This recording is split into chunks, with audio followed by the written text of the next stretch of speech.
Good morning, Commissioner Arrington. Can we get a sound check, please?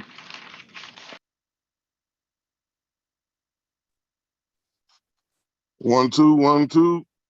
Sound check, 1, 2. Thank you very much, sir.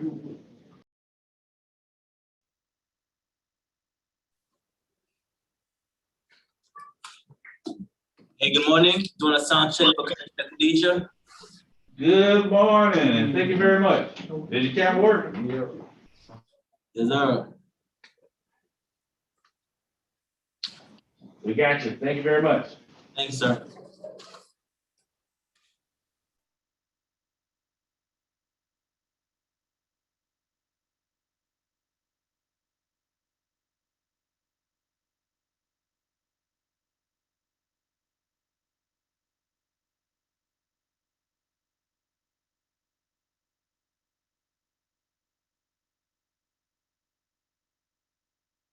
Great. Good morning, Lanisha. Can you give us a sound check, I didn't know it was up to me. Good morning, testing 1, 2, 3, 4, 5. Thank you very much. Welcome.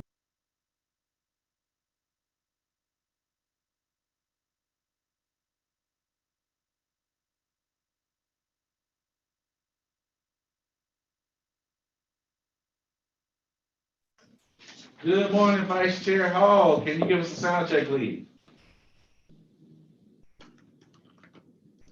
Good morning. Good morning. Thank you very much.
Good morning, Commissioner Bob Ellis. Can you give a sound check, please?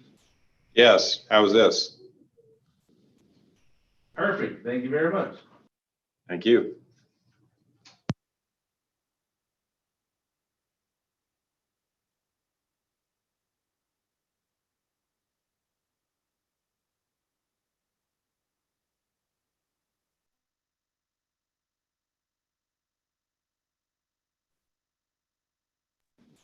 Good morning, Dr. Rochelle. Can you give us a sound check, please?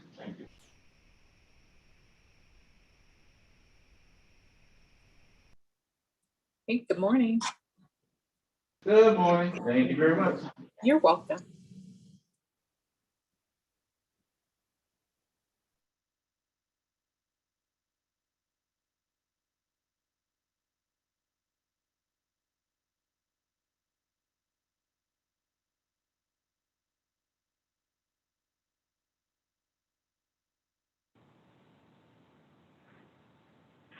This is Doug Schuster. Can you hear me? Can you change the title on our slide here to AFSEMA?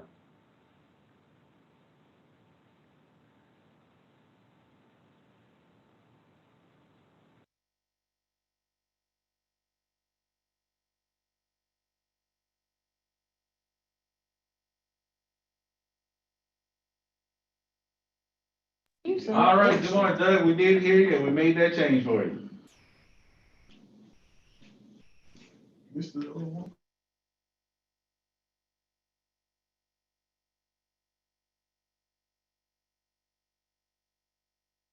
same one. Good morning, Isaac Stander. Can you give us a sound check, please?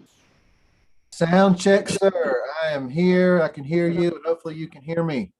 Hey, we can see you too, man. How come you ain't got the camera on today? Fantastic. You're doing good.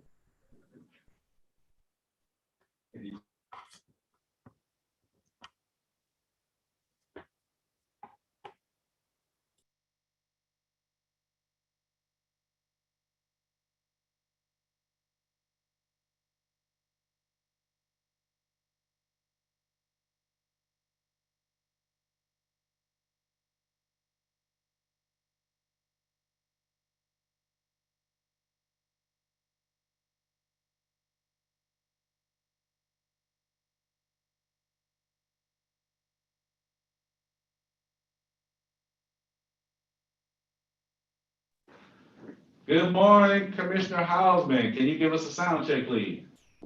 Good morning. Can you test your camera too? Hello, how are y'all?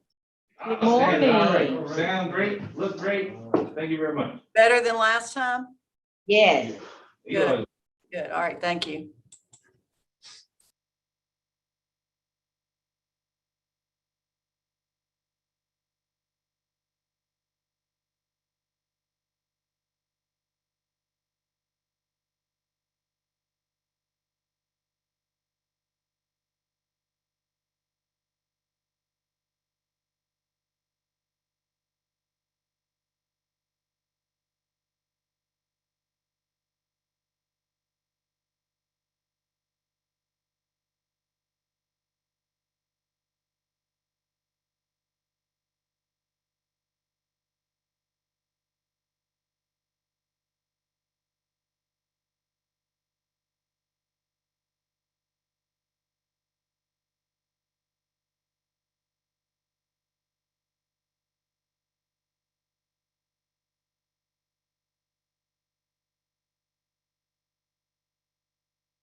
Good morning, the speaker number two. Can you give us a sound check, She's please? really sick for.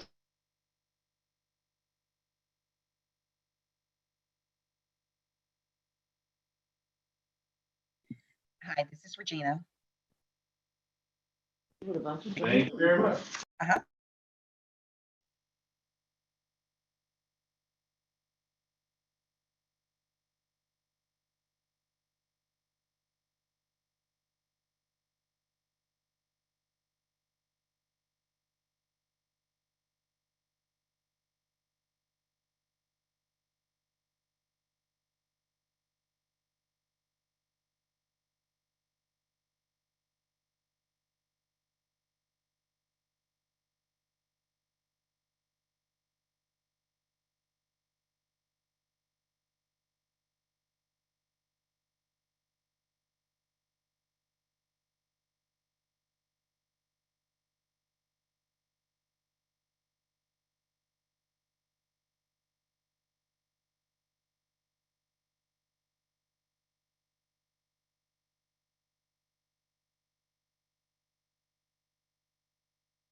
3. Good morning and welcome to the Fulton County Board of Commissioners recess meeting. Today is April 21st, 2021. It is approximately 10:07 a.m. Madam Clerk, please call the roll for purposes of a quorum. Chairman Rob Pitts. Present. Commissioner Liz Hausman. Present. Commissioner Bob Ellis. Present. Commissioner Lee Morris. Present. Vice Chair Natalie Hall. Present. Commissioner Marvin Arrington Jr. Present. and Commissioner Khadijah Abdul Rahman. Present. Mr. Chairman, you have a quorum. Thank you. Please rise for the invocation followed by the Pledge of Allegiance.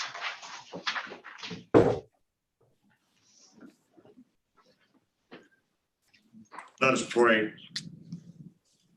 Almighty God, we are grateful for this day, for blessings upon our lives. We pray now for your continued strength and direction on this journey of life. We pray now your blessings and your hand of protection upon our leaders. Give them your wisdom, your courage, and your strength. It is in your name we humbly pray. Amen. Amen. I pledge allegiance to the flag of the United States of America and to the republic for which it stands. Stands one nation, under God, indivisible, with liberty and justice for all. Madam Clerk. On page 2, consent agenda. 21-0286, adoption of the consent agenda. All matters listed on the consent agenda are considered routine by the County Commission and will be enacted by one motion. No separate discussion will take place on these items. If discussion of any consent agenda item is desired, the item will be moved to the recess meeting agenda for separate consideration. Mr. Chairman and members of the board, we have 2 items to be removed from today's consent agenda. First item, page 4, 21-0296, Superior Court Clerk. This is a duplicate item, so it is being removed. Request approval to amend a resolution 18-0168, authorizing the creation of a Fulton County Superior Court Clerk Technology Fund.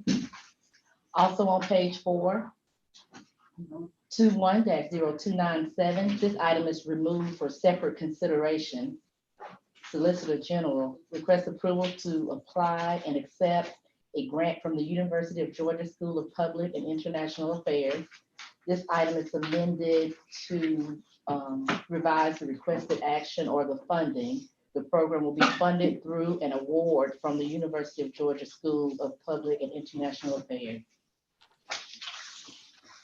All right, any other items on the consent agenda, commissioners? All right, I'll entertain a motion to approve the consent agenda as amended. So moved. All right, properly moved and seconded. Cast your votes, please. Hausman, Yes. Ellis, Yes. Morris, Yes. Hall, Yes. Arrington, Yes. Abdul Rahman. Yes. I vote yes. And motion passes unanimously. Bottom of page 4, recess meeting agenda. 21-0298, adoption of the recess meeting agenda. Mr. Chairman and members of the board, we have amendments to today's recess meeting agenda. Items to be removed. First item on page 7, 21-0278. Request approval of resolution of the Fulton County Code of Resolutions regarding membership and qualifications of the Board of Directors of the Development Authority of Fulton County. This item has been removed as requested by Commissioner Arrington. On page 8, 21-0311, External Affairs, update of the 2021 legislative agenda. And also on page 8, Commissioner Hausman has requested to remove her item 21-0283, discussion, elections 2021 cycle. Madam Clerk, that's just held till the next meeting, please. Yes, ma'am. May 5th regular meeting. Any other items, commissioners? All right, on the regular agenda as amended.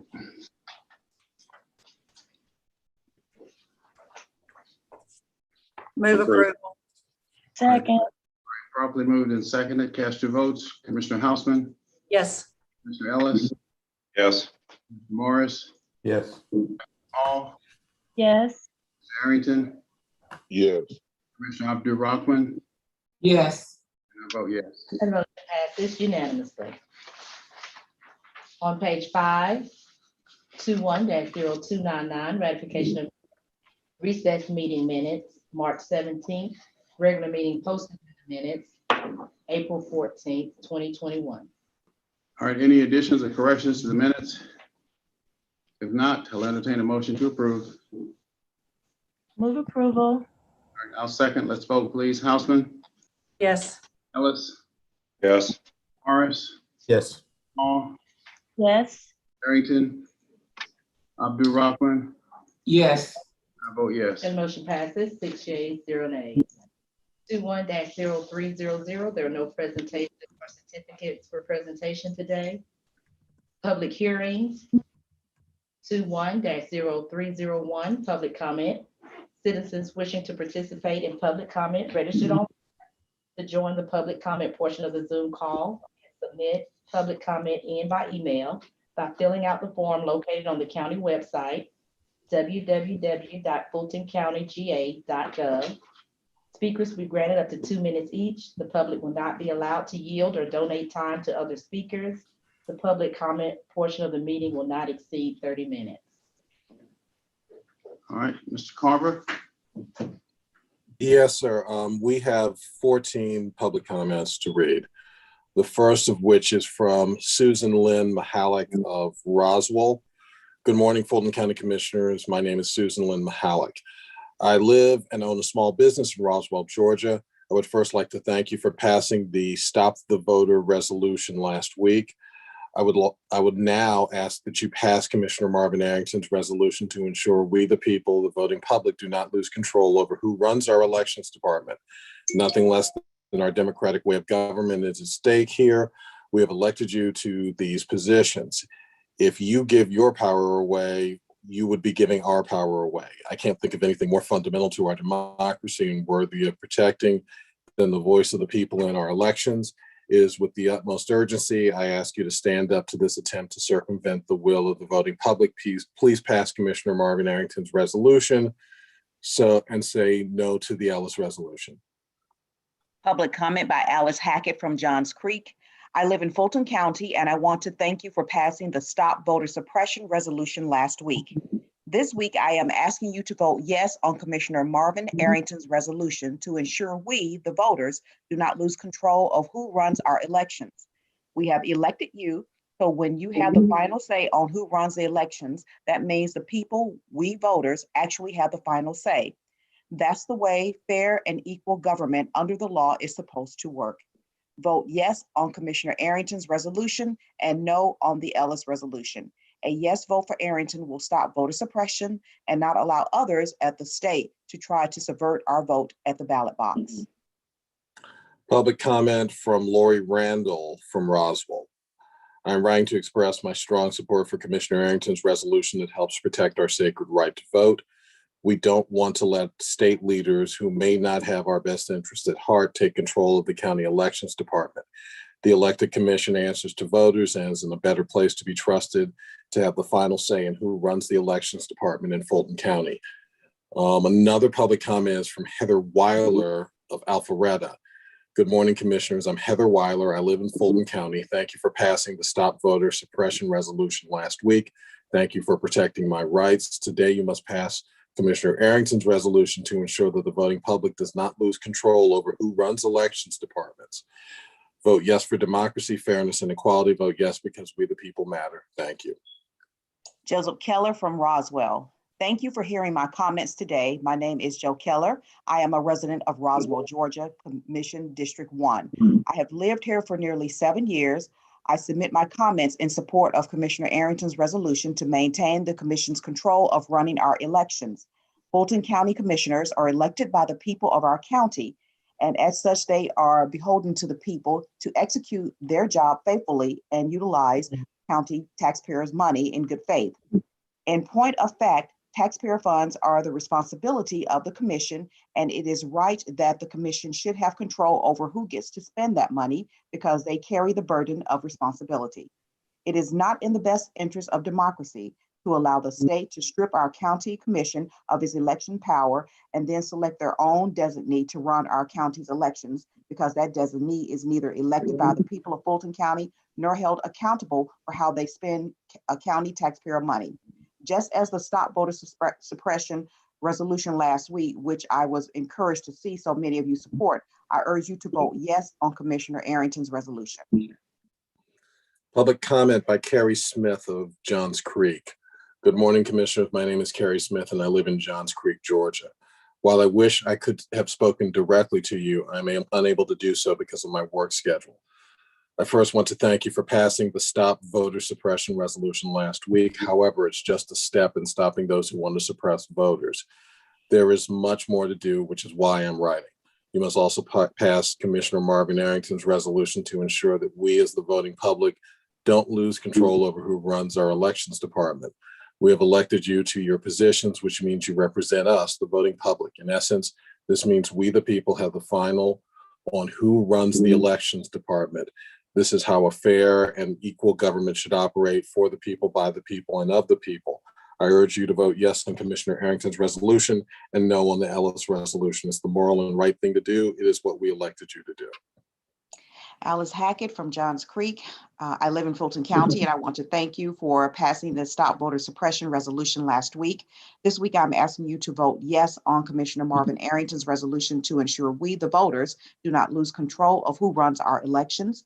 We have elected you so that when you have the final say on who runs the elections, that means the people, we voters, actually have the final say. That's the way fair and equal government under the law is supposed to work.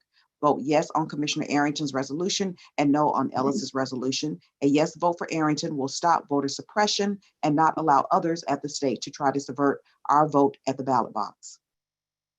Public comment by Rachel Bartolone from Milton.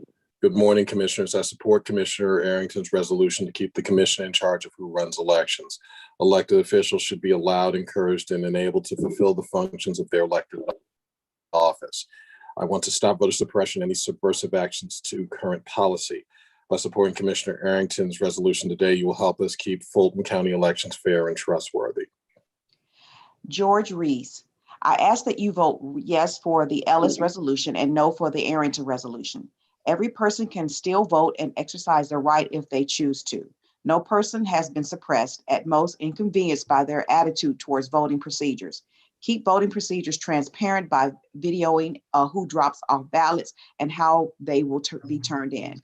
Keep the Republican and Democratic parties honest by not pressuring voters to vote.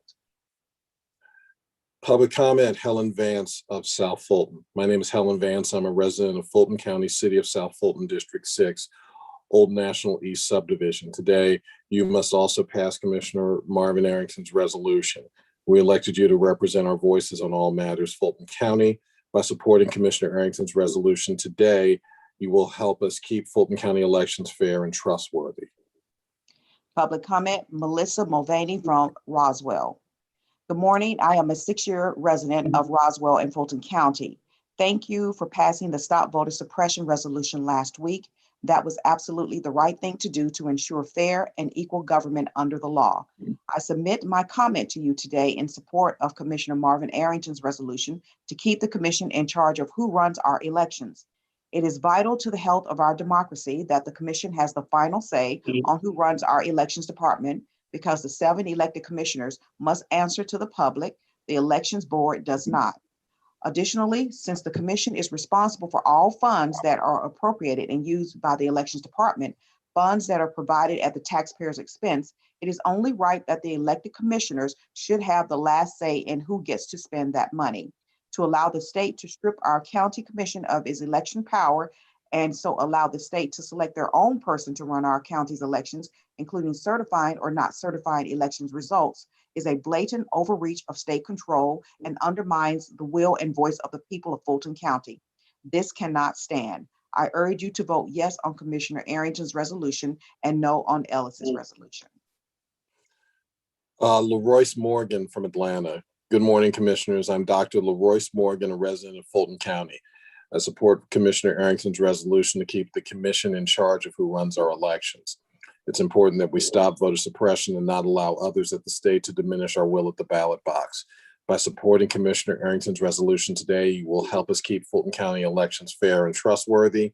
If you, as the county commission, appropriate the money for elections, you should have the final say on who spends it.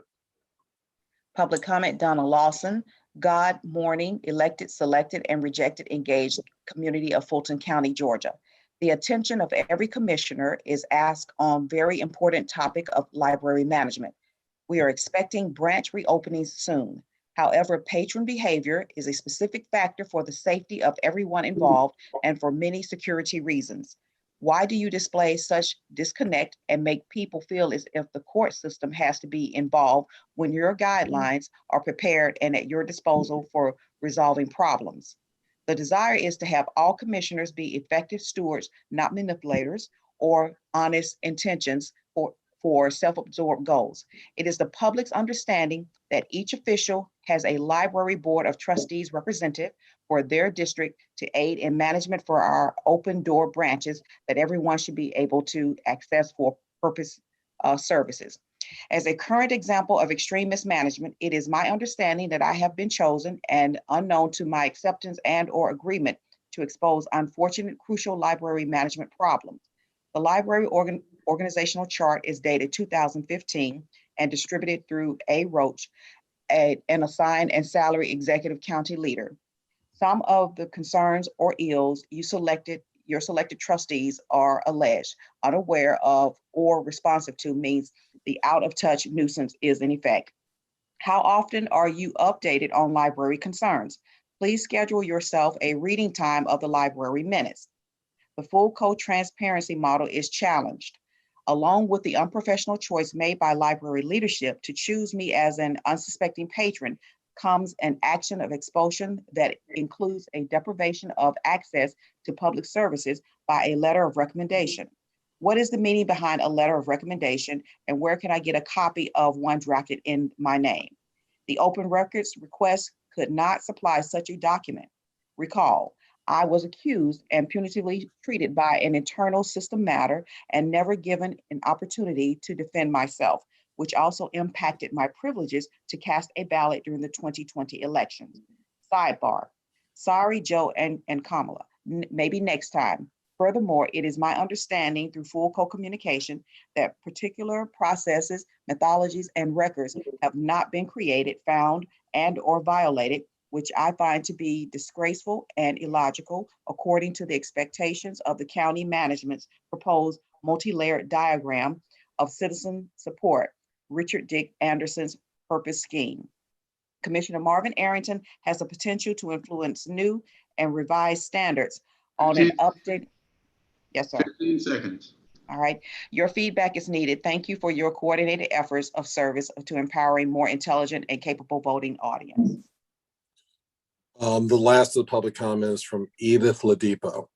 Good morning, Commissioners. I'm Edith Ladipo, a resident of 42 years in Fulton County. I support Commissioner Arrington's resolution to keep the commission in charge of who runs our elections. It is important that we stop voter suppression and not allow others at the state level to try to subvert or in any other way influence our will at the ballot box. By supporting Commissioner Arrington's resolution today, you will help us keep Fulton County elections fair, objective, and trustworthy. If you, as the county commission, appropriate the money for elections, you should have the final say on who spends it. Mr. Chair, we have 3 attendees that wish to make comments. Floor recognizes Maggie Goldman. Can you guys hear me? Yes. All right, my name is Maggie Goldman. I'm a resident from Johns Creek, District 1. I'm urging you to vote yes to support Commissioner Arrington's resolution allowing the commission to affirm and maintain its oversight in hiring and firing decisions of the Fulton Elections Board and vote no on the LS resolution. Ultimately, the Fulton Commission is responsible for everything that happens in the county departments and needs to have final say in choosing department leaders. The public can hold commissioners accountable if we don't like their actions, but we have no control over who sits on the Fulton Elections Board. Since the commission controls the budget for the Elections Board, The commission needs to have a say in hiring and firing decisions of who is spending those Fulton tax dollars. This is how every other department works in Fulton, and it's simply political to try to make an exception for the Elections Board. With the risk that the State Elections Board could use SB 202 to push aside all 5 members of our Fulton Elections Board, install one person as an election superintendent, and that person could bypass the commission and direct the elections department in partisan ways in the future elections, we must affirm the role of the commission in hiring and firing decisions of the Elections Board so that we have as many tools as possible to fight SB 202 and protect the voting rights of every single voter in Fulton. I urge you to vote yes on Commissioner Arrington's resolution and no on the Ellis resolution. Thank you. Chairman, we have Ben Howard. Mr. Howard. Greetings, good. Thank you. Greetings, commissioners, and greetings also to you citizens and voters of Fulton County who are monitoring your government in action this election year. Ben Howard, Senior Advocate, Public Policy Analyst.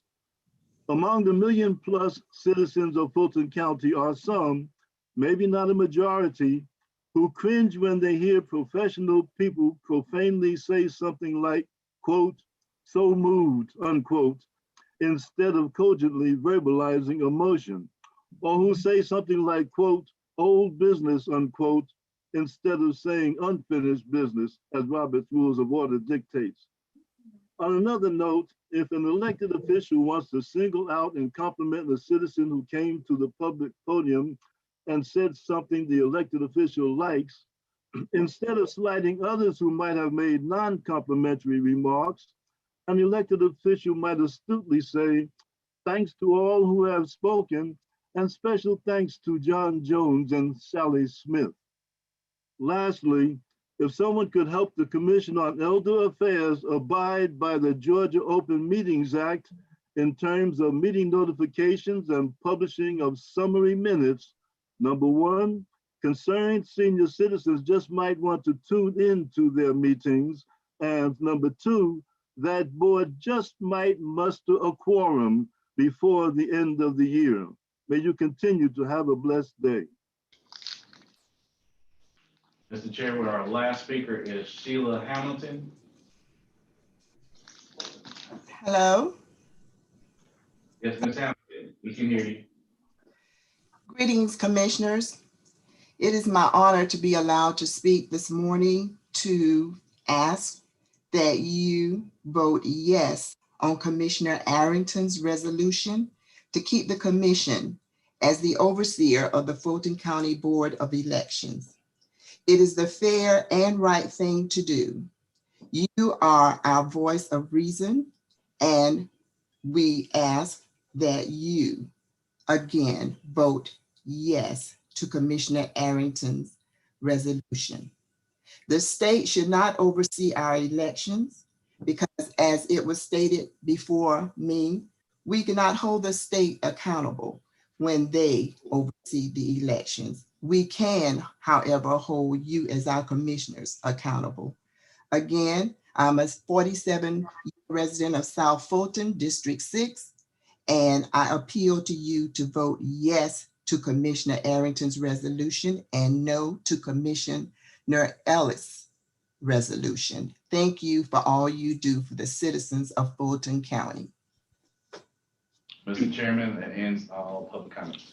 Thank you for your comments. So I continue, Madam Clerk. Okay, bottom of page 5, under county managers items, under open and responsible government, 21-0302, presentation of COVID-19 operational response update. All right, Mr. Manager. Yes, sir. Good morning, Mr. Chairman and commissioners. I want to say up front, we do not have an epic length film starring Sharon Whitmore covering 15 business cases today. So you can go ahead and plan dinner, I think.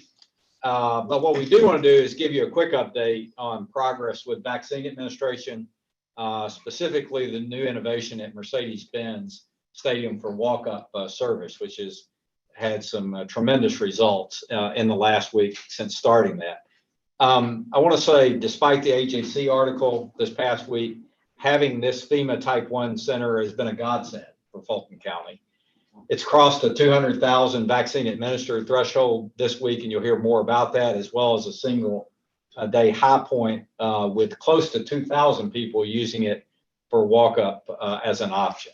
And I also think it's perfectly reasonable that we collectively continue to use an act and adjust approach, meaning that we do not know everything that we don't know on many of these programs until we are well down the path. And that's the way we've operated throughout this pandemic. And I think it served the citizens well with your support. What I do want to say about Mercedes-Benz, though, in this opening is both the county and Mercedes-Benz Stadium have worked very closely together and with FEMA to operationalize this site. And we've been putting collectively our cost estimates together for staff, security, tables and chairs, incidentals. I know many of you have either toured that site or actually gotten your vaccine there, so you well understand how complex converting a stadium set up for football and soccer to a 3-tier vaccination center is.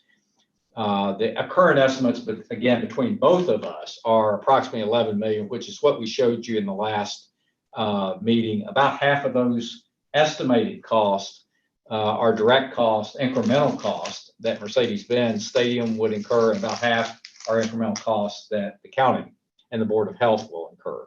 So that there really is no confusion among the parties, nor are there any unnecessary expenditures or marked up expenditures. And because this has been worked closely with FEMA, I have confidence that these expenses are eligible for reimbursement and there's no exposure to the county's general fund. So I am frustrated by the AJC coverage of Mercedes-Benz, but I'm also frustrated by coverage of the State Farm Arena earlier relative to the broken pipe, which led to all kinds of nonsense. And the point is that it serves to diminish public confidence in government. I don't think that's the intention of the article, but nonetheless, sometimes all people read is the headline.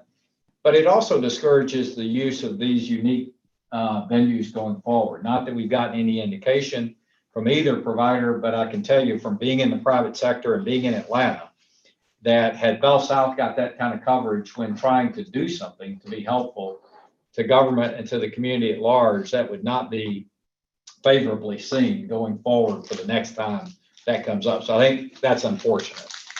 We will spend, though, some time today as well on general reopening plans for May 1. And you'll see it's a rolling schedule that Anna and her team, working along with Sharon's group, have done a great job at. I think it will be following all the CDC guidelines and well as making any changes that we've been advised by Dr. Paxton and her staff. So I know this will be greeted as good news by you, but certainly by the public and as well as by the staff. They're ready to get back to some sense of normal. We'll also show you the need that this presents to continue to evolve our facilities, as well as the emphasis that you gave us in the last meeting to provide virtual delivery of services. So both of those elements are critical to this reopening and ultimately a new normal, and have been accounted for in the overall response plan and the federal funds that are available. What we have done with the plans that we presented is we've tried to do some modifications based on the input that you gave us in the last meeting. So you'll see today that Sharon will present a very brief summary of those modifications. And fundamentally, what we are proposing to do is take what was monies that were fully dedicated to our job training program, take those back to a number that would represent what we did in 2020, which was 2.5 million, because that's about the number of folks that we legitimately got into a program, I think, successfully and got through to on the other side and prepared for different jobs. And in so doing, that will free up money at the very outset to be able to do both small business grants, artist grants, as well as a summer youth program. I think those were 3 priorities that you identified. So we will be talking about that today. Also, I would encourage you to think maybe a couple of steps ahead in the cities themselves, which in total receive more dollars vis-a-vis the American Recovery Plan than the county did. So in fact, they will be doing many of these same programs most likely. So it will be good to see what they are doing as you finalize plans. And then also recall that we have approximately 20% or so of this plan still in contingency, in the sense of we're confirming that our costs that are FEMA related will be reimbursed, and then we'll be able to free up those funds for additional monies, which most likely, I would think your preference will be to see them go to community support, which could be in what we think is probably one of the most pressing areas of mortgage assistance, of course, rental assistance that we already have underway, and then these other programs as identified. We would also encourage you to remain in terms of a pandemic paid performance payment in terms of structuring that, both with the structure that we advised and the percent that we advised at 3.75. I think it's very difficult to retreat from a level of compensation provided, particularly when it's incentive compensation once established. So I think the 3.75 number has served us well. We would continue to recommend that be the number. And because it is a team award, it is something that I think is justified. So I am proposing it from a personal perspective, in that I think Fulton County's team performance in 2020, as I think we all know, was unmatched by any other county, perhaps in the nation, but certainly in Georgia. So I do think this recognition is warranted. And we are also seeing other organizations, most notably the state, that are doing these sorts of payments for their employees. And then I'll just remind you as well, ICS is scheduled for implementation, budgeted and planned for in July. So that all being said, the last thing I want to say is that we have a very optimistic outlook. Again, I think you'll feel that come through today with unprecedented stimulus in the market from the government, historic low interest rates from the Federal Reserve, and now really predictions of double-digit GDP growth. There's going to be enormous capability for the economy to recover and people to be helped. I think our key responsibility is and continues to remain suppression of the virus, and vaccine administration is at the center of that, as well as managing these federal funds in compliance and for maximum input. So we will remain focused in that area, and as well as now, and as you'll see today, we'll be taking these still measured efforts, but with a clear pathway to reopening in 2021. And that is an added responsibility that you'll see that we take very seriously. And as always, we'll do this with a conservative and a transparent financial process that you will be able to follow, and certainly the public in general. So, Mr. Chairman, a shorter movie today. Yes, sir. And we're ready to get started with Ms. Roach. All right, Madam CO, you with us? Yes, good morning, Mr. Chairman, and good morning, Vice Chair and members of the board. Thanks for the opportunity to review our reopening plan today. I'm most excited about sharing the details of that with the members of the board. Before that, I am going to kick it over to Matt Kallmeyer and Doug Schuster to handle our COVID-19 detail updates, as well as our vaccination plan. I do want to inform the board that Dr. Paxton is not going to be able to be with us today. She, along with the leadership of our Department of Real Estate and Asset Management, is handling a facility issue at 10 Park Place. So we're glad to have her focus on that right now. But again, Matt and Doug are here to present the information, as well to answer any questions that the board has. Thank you, ma'am. I appreciate it. Good morning, Board of Commissioners. Good morning, Chairman. We'll go ahead and get this started. Doug, let's give us a quick snapshot of how we look across the country and closer to home. Thank you, Matt. Good morning, Commissioners. Quickly today, I just want to give a look at really what we are, the phase we're in as far as is all of our metrics that we cover. The 7-day average for cases and deaths have really plateaued. I would say deaths are even trending down slightly now. The 7-day average for hospitalizations and percent positives have increased. And the percent positives have increased to what I would say is a troubling metric over the last week, and I'm going to show you on the next slide. So it is moved enough to change our scorecard indicator from green to yellow. Next slide. And so what I've done here, I've shown you in the past the life of the pandemic from last March I've changed it to kind of be able to show the right side of the slides better. So this is really from January 1st. On the left-hand side, you see the hospitalizations, and the red line is the 7-day average, and it has plateaued, and over the last 3 weeks has gone up slightly from about 210 a day to 237 as of last night. The middle one is our cases, and you can see kind of the bumpy road down from the beginning of the year, but you can definitely see a definite plateau in the trough of the wave in cases. And we're plateauing right around the 110 cases per day average. And then the last graph on the right is the one that I think is troubling. It's the percent positives. Since we met last week, we have seen the percent positives go from 4.7 as of last night to 5.8. So the ascent continues, and that is definitely a metric that is a leading indicator to a lot of things.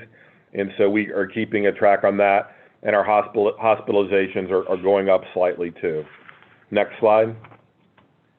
Can we go one more slide and go back to that one, please? Thank you. I just want to touch briefly on the vaccination response as a whole.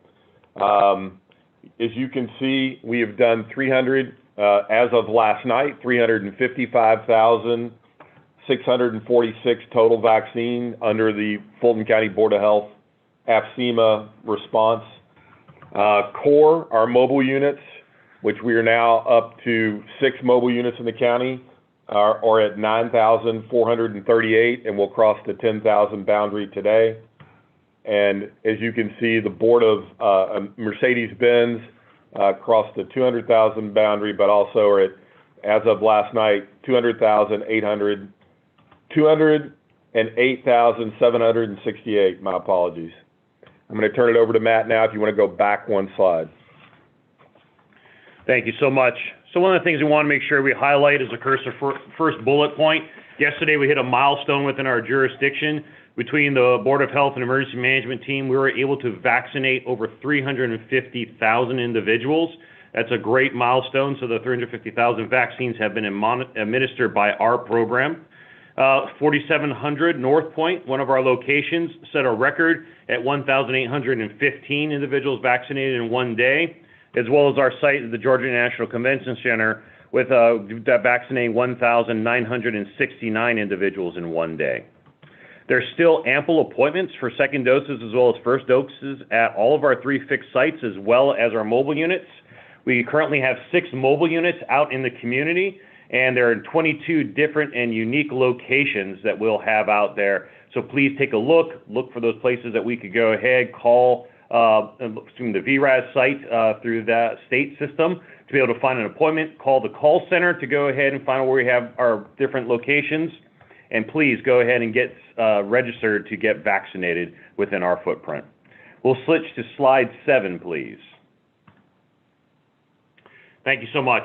You heard the county manager speak of the Community Vaccination Center, our Type 1 vaccination center from the Federal Emergency Management Agency that we have, and it's still going strong. We reached a milestone on Monday evening. 200,000 vaccines have been administered at that location. That's going all the way back to January 4th when we started to actually vaccinate individuals down in the Delta Lounge, and we moved ourselves up to the other levels as it continued to grow.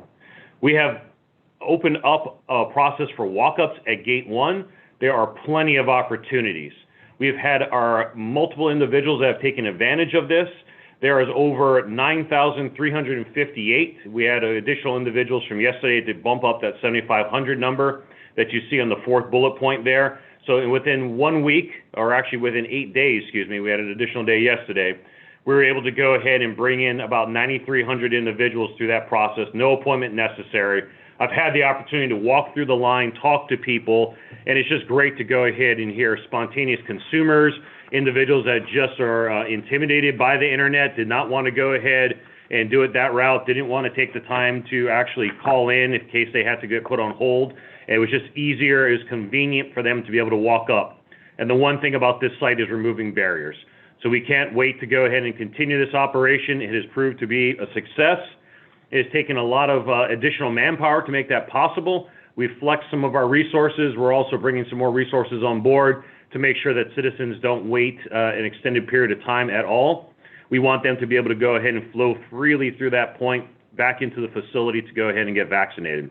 But if someone is out there that is listening to this, take advantage of the appointments because there is ample appointments. But if you cannot find one for one particular reason, please come on over. First dose, second dose, we'll go ahead and welcome you and bring you in.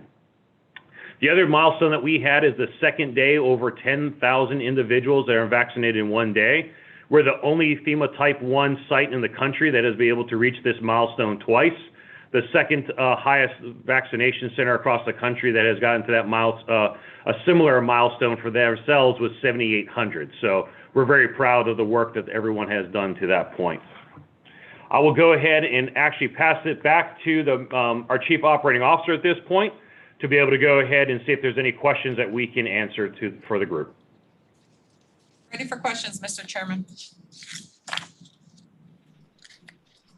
Let me just comment on, since the manager brought up the Mercedes-Benz situation and the article on AJC, that was a little disturbing. And I had a conversation with Steve Cannon, who is the CEO of MBS Sports, which is the parent company of the Falcons and United.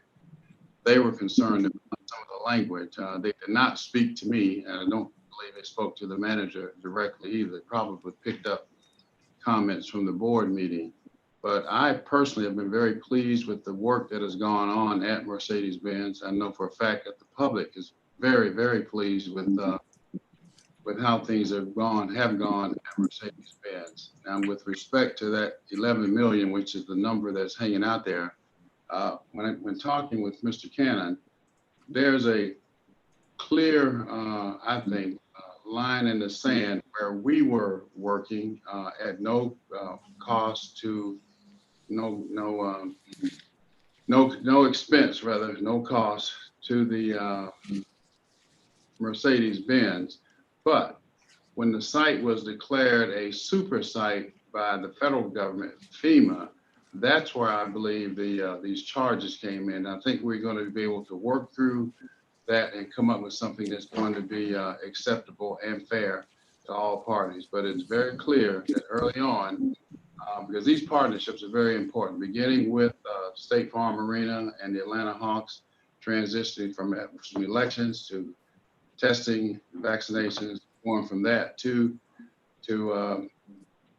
Mercedes-Benz, Falcons, and United.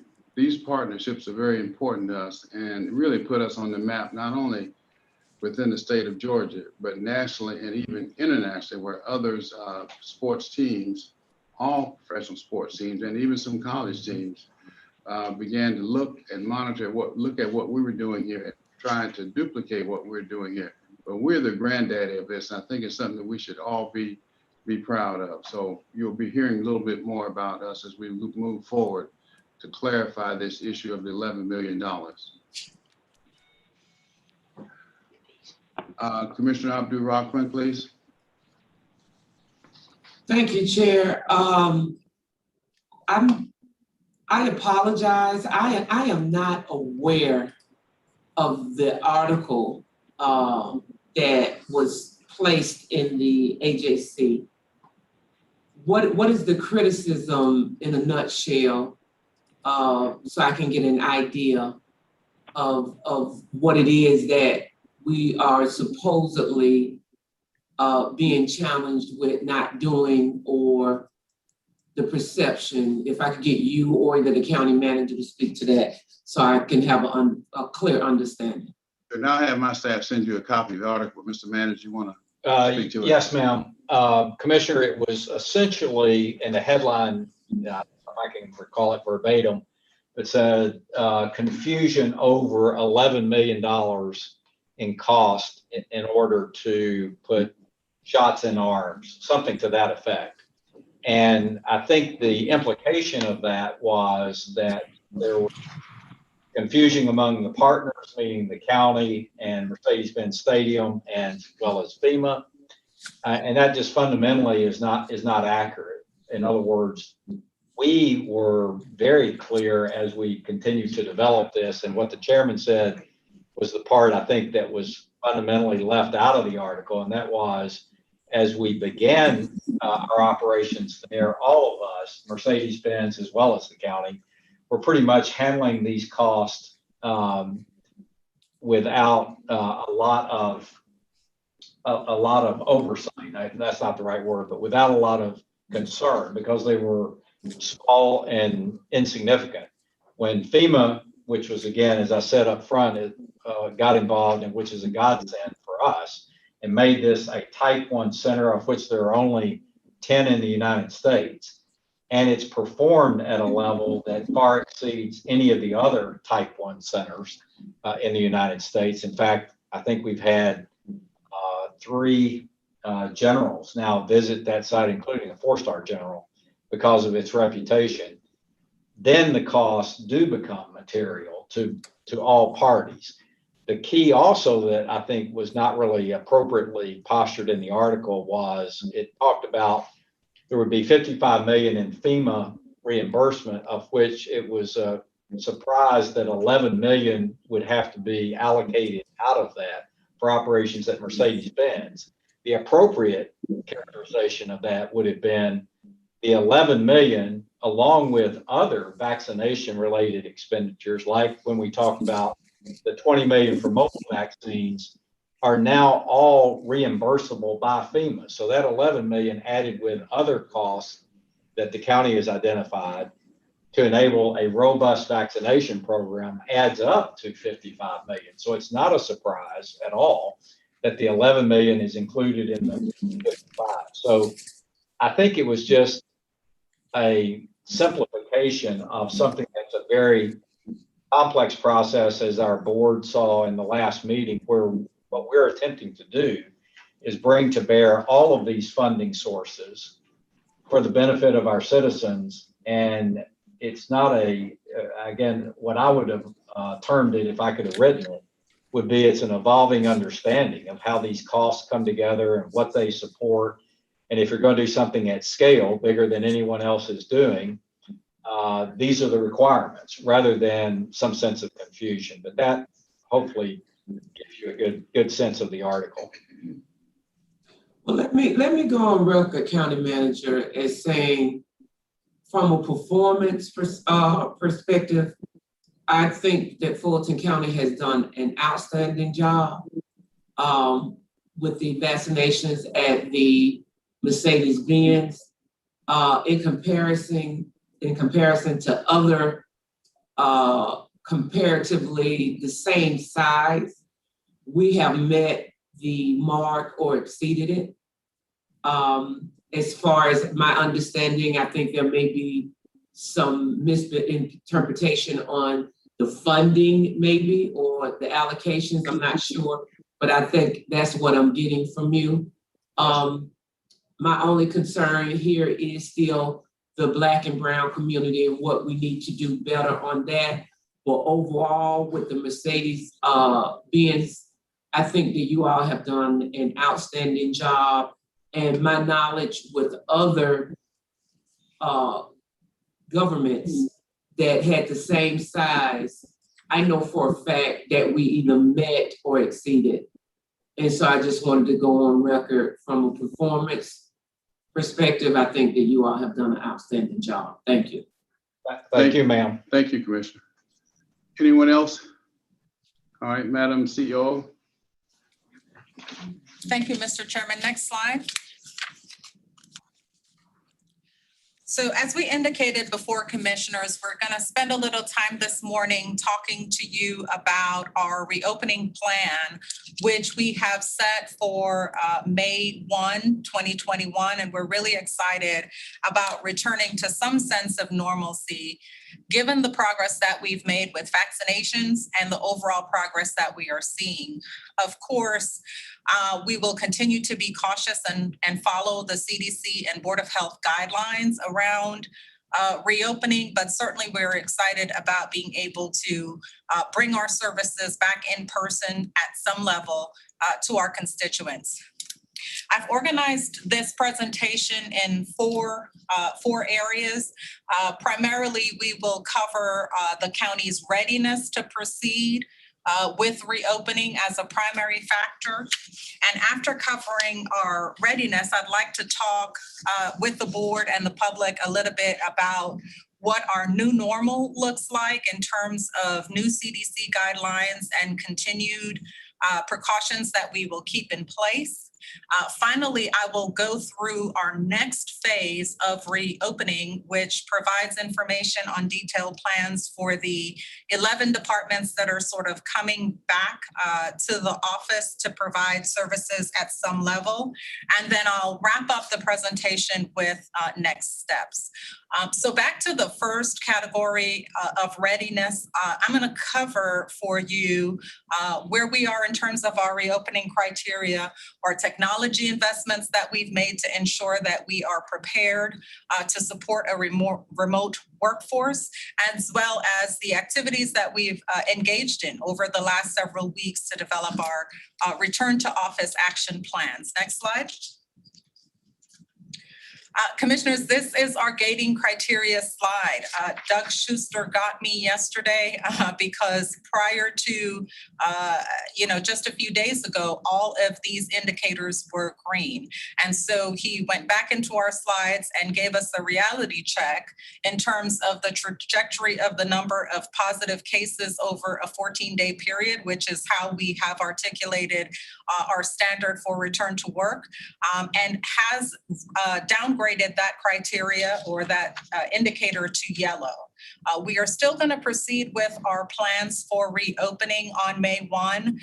Although this has gone to yellow, we are going to, again, continue to emphasize our vaccination and monitor this criteria, this particular indicator, and hopefully this will turn back to green before we are ready to implement our plans on May 1. But again, I don't want to downplay the significant progress that we've made over the last several weeks, but we do also have to remain cautious with the uptick in cases that we have seen over the last several days. So we will certainly be monitoring that. Next slide.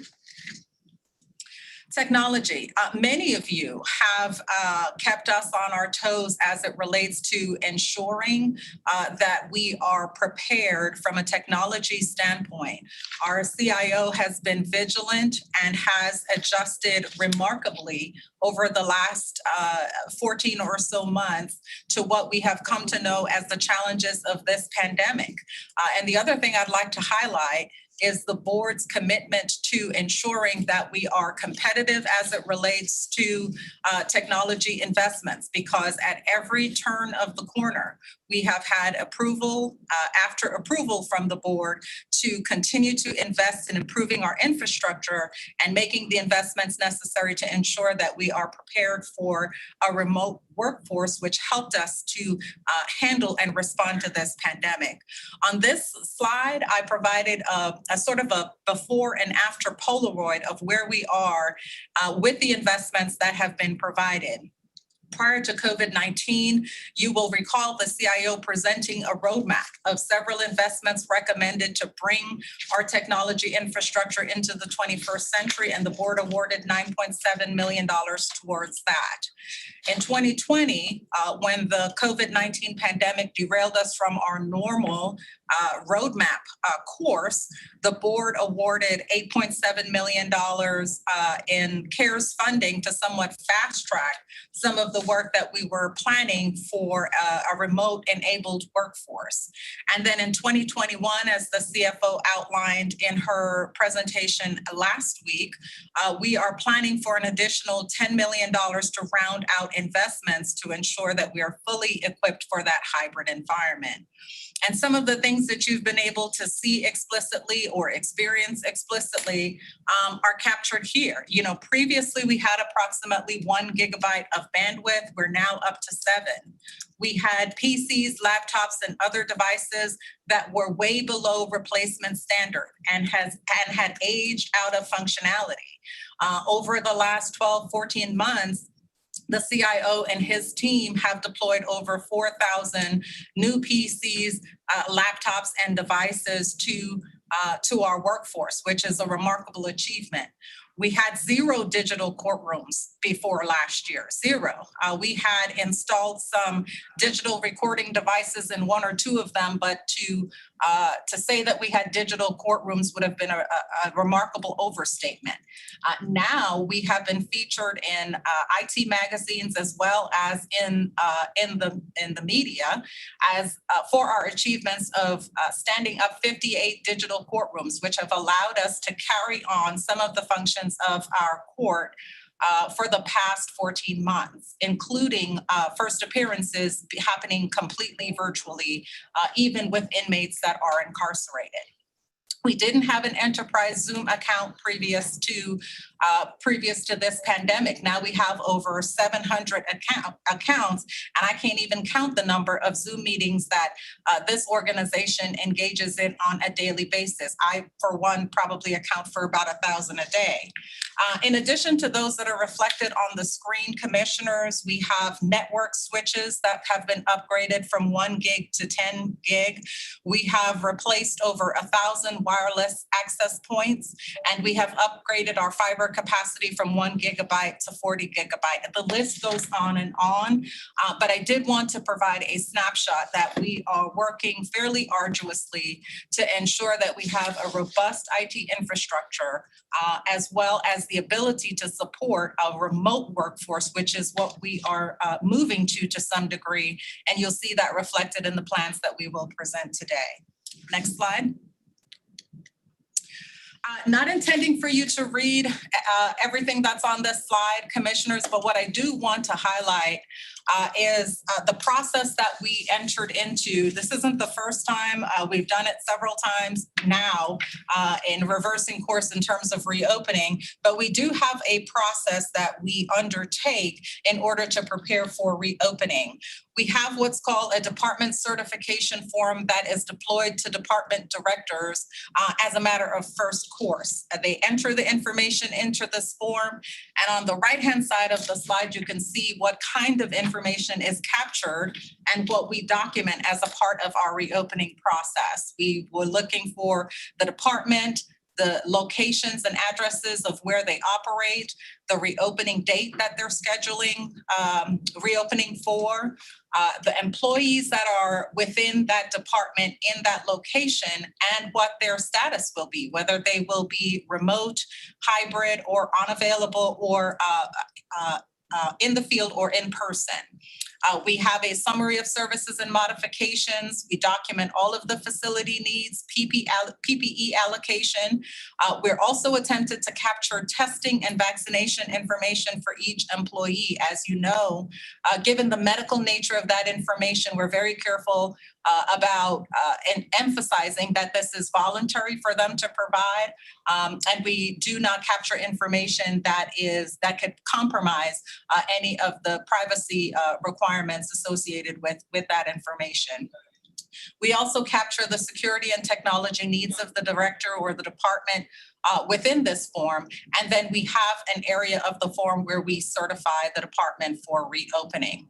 So following the capturing of this information, we are meeting with department heads, and after we meet with them to validate the information connected, DREAM and emergency management gets deployed in order to meet the facility needs, deliver PPE, and schedule whatever sanitation is required for that department. And after that meeting, we then meet with the department again to confirm that all of those things were done, and then the department gets certified for reopening. So it is a very intensive process that requires the collaboration of our Department of Real Estate and Asset Management, our IT department, as well as emergency management on the PPE side, as well as the cooperation of our directors to make sure that we are fully prepared for reopening. And I wanted to demonstrate the work of the organization in that regard as we look to this May 1st reopening. Next slide. The other thing I wanted to highlight is the documentation, particularly done by the Department of Real Estate and Asset Management, Joe Davis, led by Ellis and others, in the work that they do to support departments for reopening. And for your awareness, I know commissioners have been curious about this as well. For any mothballed or closed facility, prior to reopening, there is an assessment done of that facility. The HVAC is checked, the filters are checked, fire alarms, extinguishers, as well as defibrillators. And that is part of the certification process for reopening. So kudos to Ellis and Joe for all of the work that they're doing to support our departments with reopening. And not only are they doing the work, but they're also documenting their process and being very intentional about making sure that we're staying on top of all of these scheduled dates for reopening. Next slide. Commissioners, the final thing I'd like to highlight with respect to our readiness for reopening is the work that was completed by Kenneth Herman and his team around a classification analysis. One of the things that have been helpful to department heads as they look to create a balanced return to office plan in terms of balancing the number of remote workers versus in-person workers is an examination of the classifications of people who work for them. And an identification of which classifications are eligible for remote work versus which are not. Ultimately, it's the director's decision as to who will come back in person versus not. But the insight provided by the HR department in this analysis was also helpful to making some key decisions around how we would return to work. So very thankful to Ken and his team for his input in this regard. Next slide. So commissioners, the next section that we will go into is what I call the new normal. We've had some updated CDC guidelines, and so we'll go over that. We also would like to cover disease mitigation precautions that will continue for our facilities. And just in general, this awareness that everybody, not just Fulton County, every corporation, small business, large business, et cetera, is in the process of thinking about what their new normal looks like. What will their overall facility footprint, their employee in-person presence and occupation levels look like, and we're no different. So that exercise is being undertaken at many different levels throughout the organization. And as we come to conclusions, we obviously will share that information with the board. Next slide. So Kenneth Herman has updated his employee quarantine protocol. And this information, if it hasn't already, will be communicated to the employee base. You have seen this form before, and I want to highlight pretty much the key difference between what you've seen before and what's before you now. And it primarily lies in that final line, section 6, around fully vaccinated employees. The CDC recommendation in terms of protocol or response once that person has been exposed is new and different, and so we've included that here. Basically, if the person is asymptomatic or not showing symptoms, but they have been exposed to someone who has COVID-19, then the vaccinated employee does not need to quarantine, and they also don't need to test. But they do need to monitor themselves for symptoms over the course of 14 days. And if they develop symptoms, then they would revert to what we have there in section 3 concerning a symptomatic employee. So that's the new normal as it relates to employee quarantine. And I wanted to highlight that for the board and anyone who's listening. Next slide. Now this will be different. And so one of the things I also wanted to highlight were the precautions that we are continuing to make sure that we keep in place that are consistent with the CDC and Board of Health guidelines. Masks are the number one way to prevent the transmission of COVID-19. And so we are going to continue to require the use of masks to enter our facility. We will be continuing our enhanced janitorial wipe down procedures whenever someone has been found to be positive in a particular area. And then we are continuing daily enhanced janitorial services as a part of our routine cleaning as well. The 6 feet social distancing is also a continued requirement and encouragement of the CDC. So you will see that we will continue to enforce and encourage that within our facilities. Restricted elevator capacity is toward the same end of continuing social distancing. We are going to continue our signage program to prevent disease spread. And then the recommended quarantine from the CDC, all of those measures will continue to be in place as it relates to our facilities. The things that have been adjusted that we have been in communication with the Board of Health about is the barrier cleaning that we did last year when we knew less about the disease spread and how it transmitted. We are going to cease that barrier cleaning exercise because both the CDC and the Board of Health have recommended that that is unnecessary because it's just not reflective of how the disease is transmitted. Same with temperature scanning. That is not recommended by the Board of Health to continue. And so we're going to remove that from as a part of our reopening process. And previously we thought about requiring testing and in fact did go down the path of requiring testing for a return to work plan, and that will not be included in our new return to work protocols. Next slide. And I just wanted to present this information. This is Joe Davis's protocols for disinfecting areas once a known COVID positive individual has been exposed to that area. I'm not going to read it. It is there for you to review at your leisure, and this information will be provided to appointing authorities through the Department of Real Estate and Asset Management as well. Again, the primary thing it reflects is a move away from the barrier cleaning, and it also recommends a return to office within a reasonable time after the disinfecting, sanitizing, cleansing has been done. Next slide. So the final section in our new normal is around public events. We closely, on a daily basis, monitor the CDC guidelines around COVID-19 in all areas. With respect to public gatherings, the updated guidelines as of March 17 still advise against public gathering of people who do not live or come from the same household. And so those guidelines are really what are going to guide our approvals with respect to facility availability.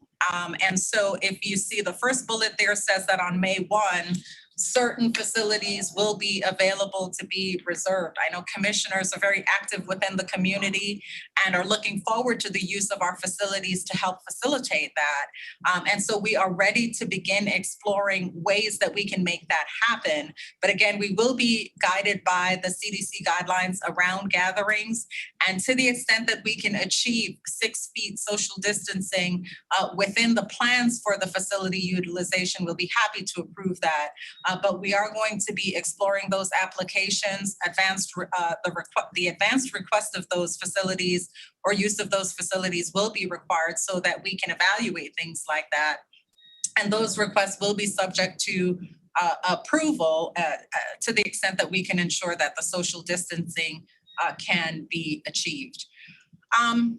Departments like community development, planning, zoning, Ryan White, or should I say the Department of HIV Elimination, they have all been eager to return to public engagement for their meetings and or hearings. And so again, on May 1st, we are anticipating resuming responsible holding of those kinds of meetings and hearings. Jessica Corbett and her team often support that function. And so we'll be looking to her to ensure that we continue to monitor those guidelines that we will plan to stand by and that those meetings meet those guidelines guidelines before we move forward with them.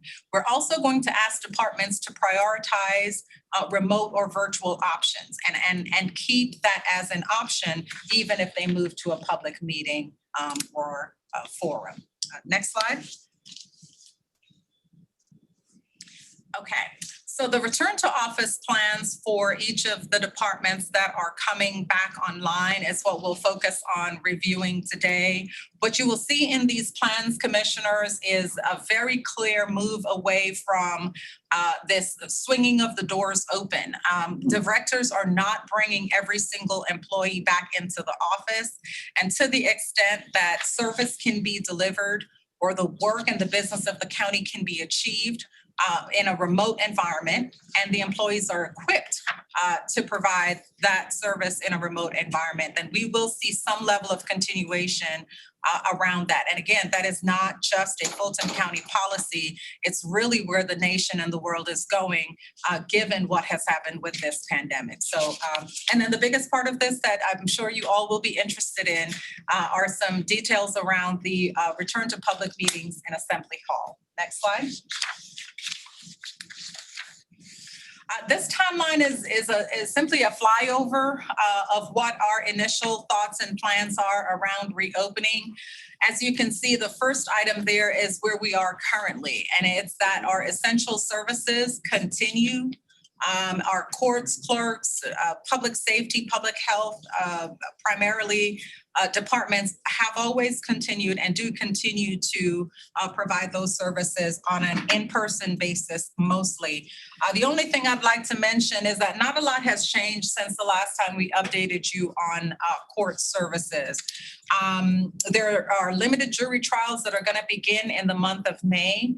And if any of you have come down and seen the atrium lately, they are using the atrium to facilitate the jury selection process for those trials, not just the atrium, but Assembly Hall as well. Civil cases as well as first appearance continue to be virtual. So that's just a brief update on the courts. That May 1 date that you see circled there is going to be the primary focus of the individual plans that I'll cover here in just a few minutes. And so the remaining dates for anything that appears May 17th, June 1, June 12th, we will not review plans for those reopenings just yet. We're having preliminary thoughts and discussions around senior services, adult day staff returning. And that's on the May 17th bullet point there. We have surveyed the surrounding communities. It's really a mixed bag of who's returning to senior services at this point. Pretty much everyone's having conversation about it. Some jurisdictions have opened gyms and community centers, some have not. And so Ladisa and her team, led by Dr. Rochelle, will be evaluating a return to senior services with the advice and counsel of the Board of Health, and we'll be starting that by returning staff on May 17th.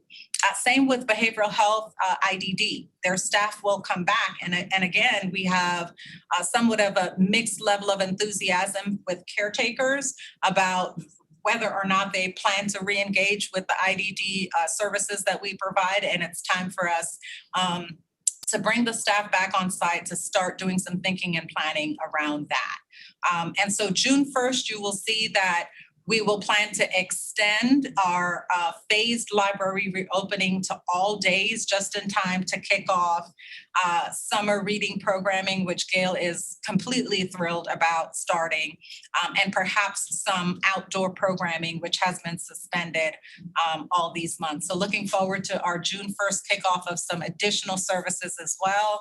And then July 12th is another date that we see as a milestone for reopening. Next slide. So the library will be returning at an occupation level of 100%. The type of service they provide does not lend itself to remote work. And so Gail will be bringing all of her team back. All 296 employees will be on site in their 33 facilities. So on May 4th, which is the first Tuesday in May, All branches will open to the public for 2 days a week, Tuesdays from 10 a.m. to 7 p.m.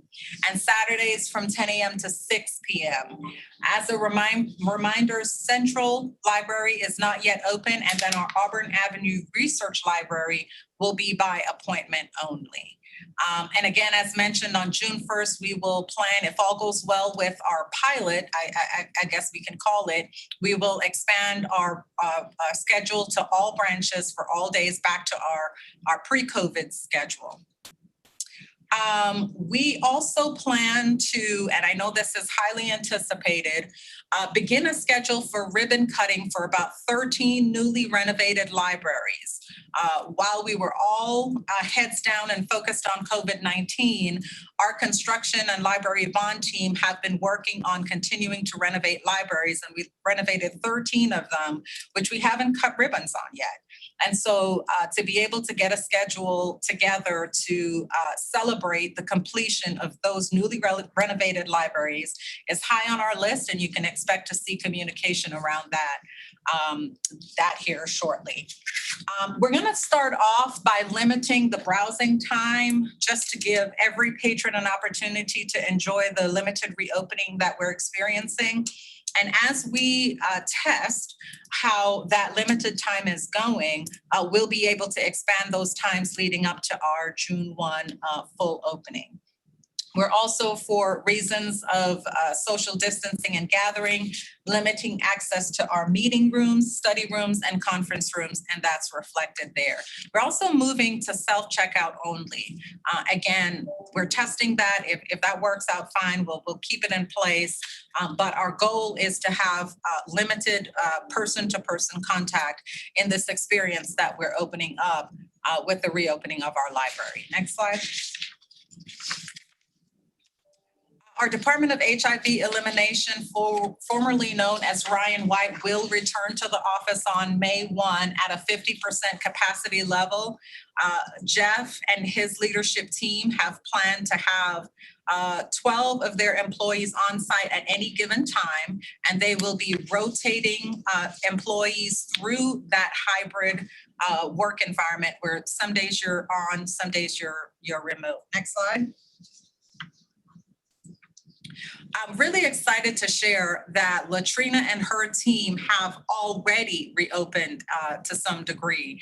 A couple of board meetings ago, we presented a plan to you that requested the board somewhat approve, although we didn't explicitly ask for approval, a move to face-to-face services for adolescents that were experiencing some fatigue with the virtual services. And so Latrina, Dream, and her team have worked toward that. And so we started services at Adamsville, Oakville, and the Clubhouse Centers prior to May 1. So the reopening that we're talking about for May really focuses on the intellectual and developmental disability staff, again, that will come back and start preparations for a return to those services. The occupation level of 95% across Latrina's 10 facilities really primarily reflects the fact that her team is predominantly clinical staff. And so that doesn't lend for remote, but for her administrative team, that cadre will have a rotating remote on-site hybrid schedule. Next slide. The Finance Department, Hakeem has presented a plan for the two facilities that he's in, the North Fulton Customer Service Center and 141. There's a total of 112 employees, and at any given time across those two facilities, there'll be a total of 21 employees on site. Those employees will rotate in a hybrid schedule to ensure coverage face-to-face for finance services. We had planned to move client-facing services, which are business license and water payments, from the 6th floor here down to, I'm sorry, not 6th floor, yeah, 6th floor, down to the Peachtree level. But when we did a test of that previously, there wasn't a lot of volume. So we're going to continue to monitor that and then relocate those services on the main floor should that volume increase. Next slide. Another internal services departments, HR will also be predominantly remote. They've had a successful model of providing those services in a remote environment, but they will again have some face-to-face coverage with a few employees on site each day. Next slide. Purchasing department has a similar model, except that their occupation level in terms of being on site will be at around 50%. They are only in the 141 building, and there are a total of 31 employees. So at any given day, there will be approximately 15 employees from purchasing on site 15 on site and available to provide face-to-face service to our stakeholders, both internal and external. Next slide. The Department of Civil Rights and Diversity Compliance, that is Niger, will be also in a remote posture in terms of service delivery. One of the challenges with this department is that they're also co-located with the Board of Equalization. And in order to achieve social distancing, the Board of Equalization sort of expanded its footprint on their floor. And so this flexibility of being able to deliver service on a remote basis helped us to facilitate that in-person service that the BOE has to do while Niger is able to operate on a remote basis. Next slide. Community development. Before I get into the reopening plan for community development, I do want to announce to the board that we have completed interviews for this director position. We do have a leading candidate that we have presented and offered to, and we're in negotiations about that. So we are looking forward to new leadership in this regard coming on board soon. With respect to service delivery, I just want to give a kudos to this group as well. They've been part of the front line, so to speak, not just putting forward all that went into recommendations for our community services program, but also executing on HUD funding from the federal government through the CARES Act all of last year. And they did all of that work in a hybrid environment where some employees were on site and some were remote. And so Dr. Rochelle has made the decision that their continued work will be on that hybrid basis. And you'll see they'll return to work at about a 20% face-to-face level, the rest of the employees delivering that service remotely. Next slide.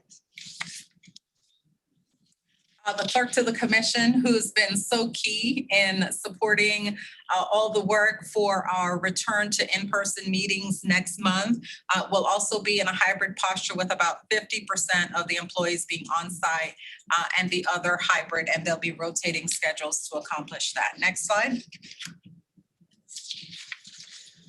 Our county auditor has the same model of about 50% on site and 50% remote. And next slide. And then finally, the child attorney's office, which is probably our only public safety or court system department that had some level of remote over the course of this, will be coming back online in May with about a 60% on site, on about a 60% on site basis. Next slide. As we stated, commissioners, we are excited to provide information about the return to the use of Assembly Hall for our public meetings. We do have some limitations that we will go through when I talk about precautions, but ultimately on May 5th, our regular meeting will be in our Assembly Hall. We will return to in-person meetings. We think that it would be a good idea at that time, as a part of our return to in-person meetings, to celebrate all of the investments and upgrades that have gone into the three primary areas around Assembly Hall. And that is our entry plaza. That was a $1.6 million investment to renovating that, and it looks phenomenal. It is like night and day outside. I can't wait for you all to experience that. There was also a $600,000 investment in painting, brightening and touching up the atrium. So having a tour and a look at that would be great. And then for Assembly Hall, approximately $3.5 million worth of renovations. You will not recognize it when you go back in there, I promise you.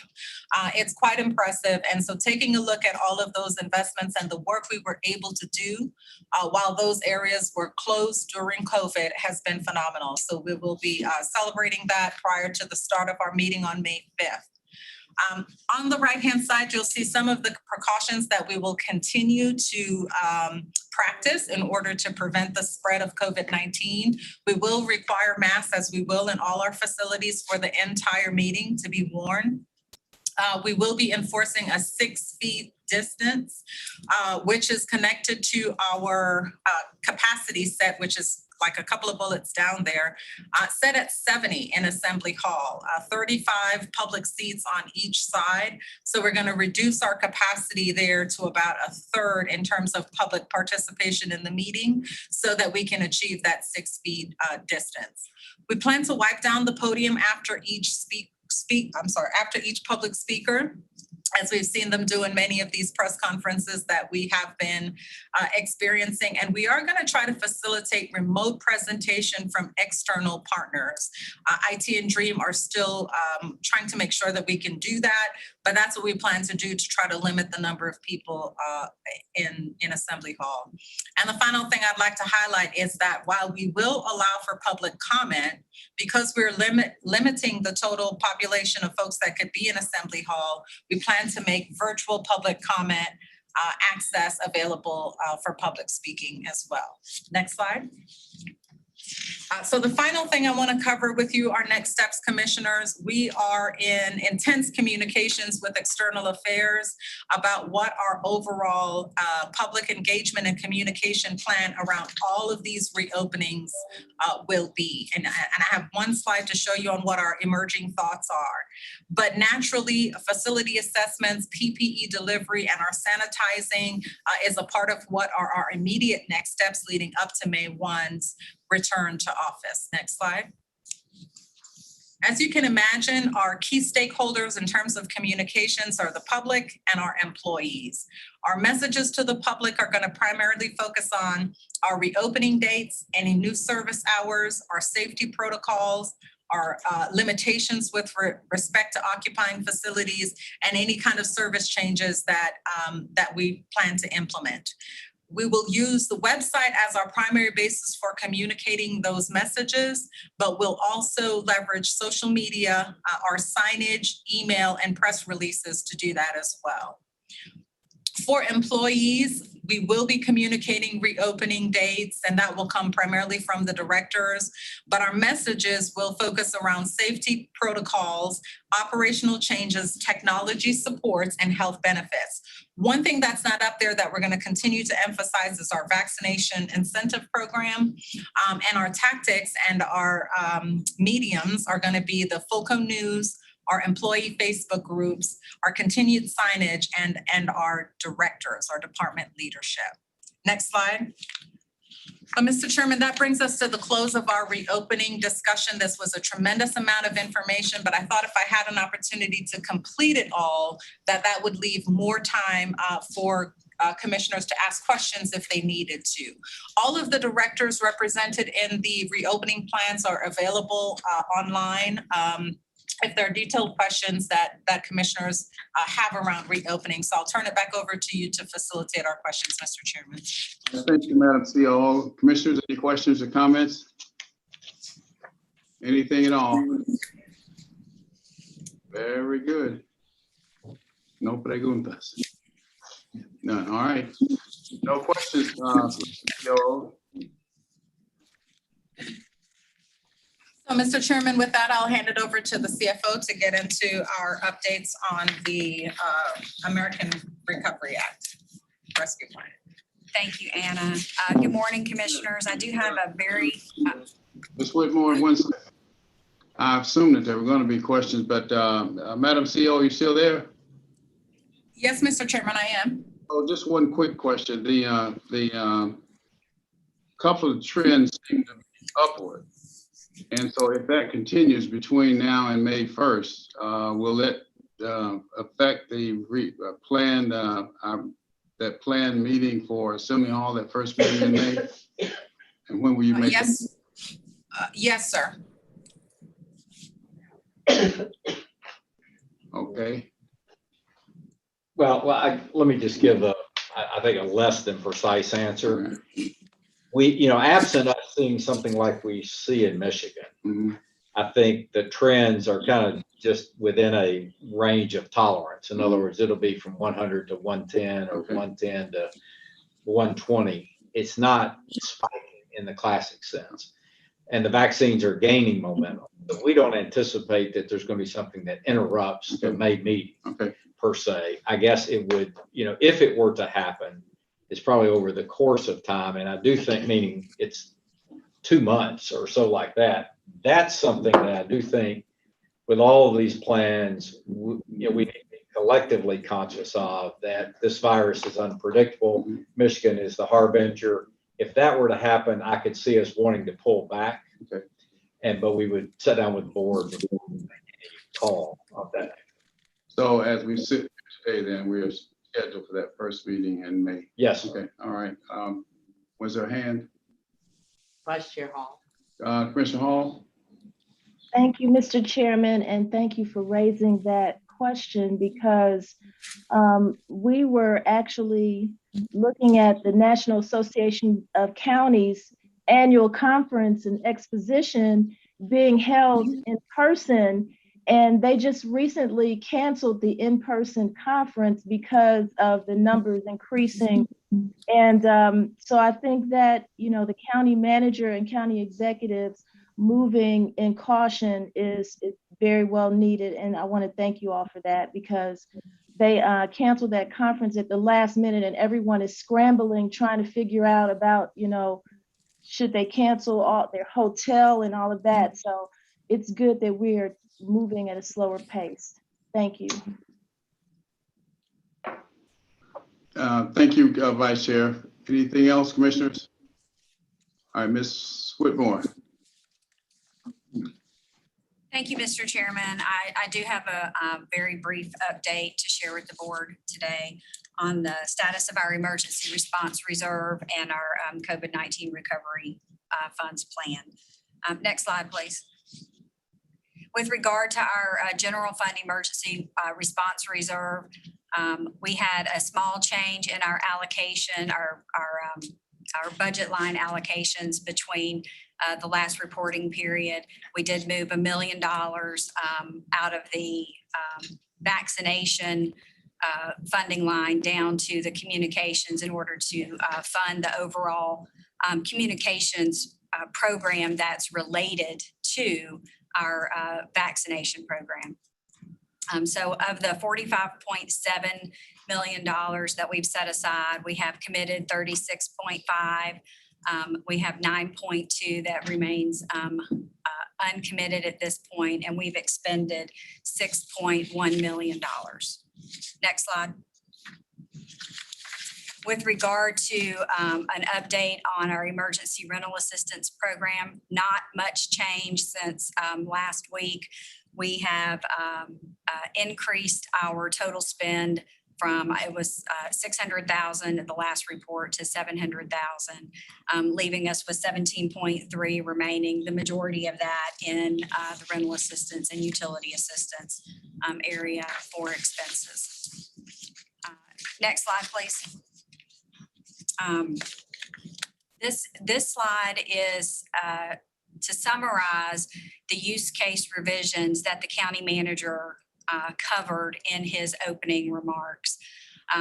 So our recommendation in this area is to reduce the allocation that we had for job training down to the 2020 funding level of 2.5 million, to shift the 7.5 million from job training to be able to fund a $2.5 million artist grant program, a $2.5 million small business grant program, a $1 million summer youth job training program, and also to provide an allocation to address any potential facility needs related to implementation of the court backlog plan. Again, as the manager mentioned in his opening remarks, we would recommend that we revisit our community needs allocation once we understand how our municipal partners are planning to implement and utilize their fiscal recovery funds as well. And then also to continue to evaluate our needs as we are applying for and receiving our FEMA reimbursement, which will free up monies that we will be holding in contingency. And again, the manager covered this in his remarks as well, that at this point, we are not recommending a change to the premium pay recommendation that we previously presented. Next slide, please. Just a final slide again to cover our next steps. These next steps are very similar to what was presented last week. We will, of course, will continue our response effort using the resources that we currently have available while we await receipt of our federal funds. One update on that first bullet point, Treasury has released some preliminary guidance with regard to the local recovery funds. And essentially their guidance is what they called pre-award requirements. And those pre-award requirements were communicated through organizations like NACO to all counties and cities throughout the country. But there are three basic requirements. One is to ensure that you have an active DUNS number. Two is to make sure that your registration in SAMS.gov is current. SAMS.gov is the government-wide database that is utilized by the federal government in order for entities to do business with the federal government. And then the last item is for us to gather entity payment information, such as our employer identification number, the name and title of our authorized representative, and our financial institution information. So in concurrence with the finance director, we are compliant with those three pre-award requirements at this point. The next bullet points, of course, these are the same that we'll prepare to execute with our nonprofit partners, with our CSP nonprofit partners and other partners as soon as funds are made available. We'll continue to build out the operational plans for the major programs. This next item is new. We will develop the program parameters for the grant and summer youth programs, and then we will continue to work with FEMA and GEMA and our EMA department on the FEMA reimbursement application process. And then lastly, continue to provide updates at each of our board meetings. So with that, I will take any questions that the board may have regarding our proposed use of our COVID-related funds. Thank you, Ms. Whitmore, Madam CO, Mr. Manager. That was a concise, record time. I appreciate it. All right, questions, colleagues? Commissioner Abdul Rahman, please. Yes, I'm a little concerned about the premium pay as to how we got at the 3.75, I think. I know in my earlier comments, I asked for it to be looked to be raised higher. My position and the position of quite a few other people on this board is that the Fulton County employees are the backbone of Fulton County. And when we're looking at rescuing, I think that it would behoove us to understand when you're making $300,000 a year, chances are more than likely you don't need rescuing. But when you're making $25,000, $40,000, $50,000, $60,000, even $70,000 or $80,000, you need rescuing. So I will humbly ask that we take our time, that we have some meetings and some serious dialogue about what we consider to be one of our greatest assets, which is our employees. I have to say, I think these numbers, especially on the grants, on the grants and the summer youth program and the business help, I'm a little disappointed in it.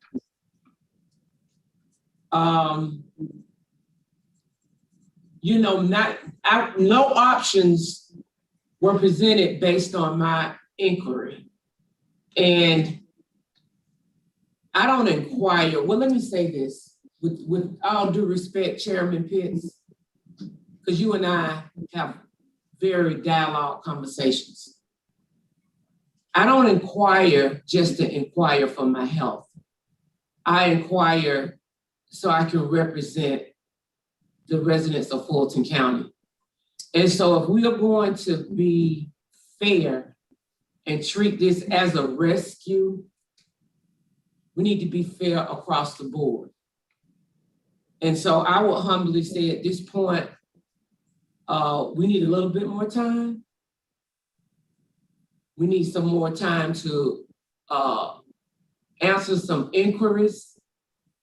And we also need to understand at the end of the day, there was a resolution that was put in place, and there was also an outcry from the community. And so we want to be fair to everybody, but what my understanding is there will be some dialogue to take place. And as a sitting commissioner requesting information only to not get it is a travesty to the Fulton County voters, and it's blatant disrespect to an elected official. And so my goal is not to be adversarial. My goal is to find a common ground. But I would like for the county manager to please provide as to why the 5% premium pay would not be a good thing for Fulton County employees. I would like to know that. Because at the end of the day, we cannot look at this as being a regular situation. This is a pandemic. We asked our employees to rise to the occasion. We asked our employees to make sure why they had to still work. They had to still educate their children at home in a lot of cases. And so I take issue with anything that we either rush or do not respond to the inquiries of a sitting commissioner. So I would ask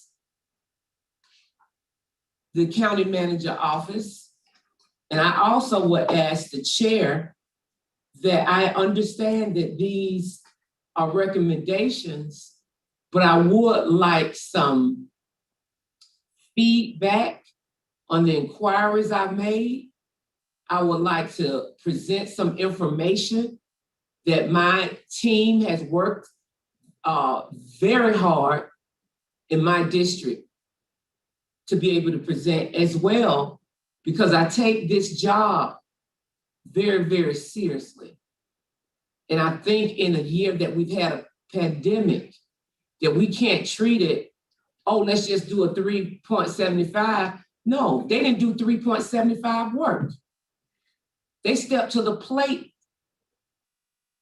They did what they needed to do for Fulton County to be one of the top governments in the state of Georgia. Our customer service rating is very high.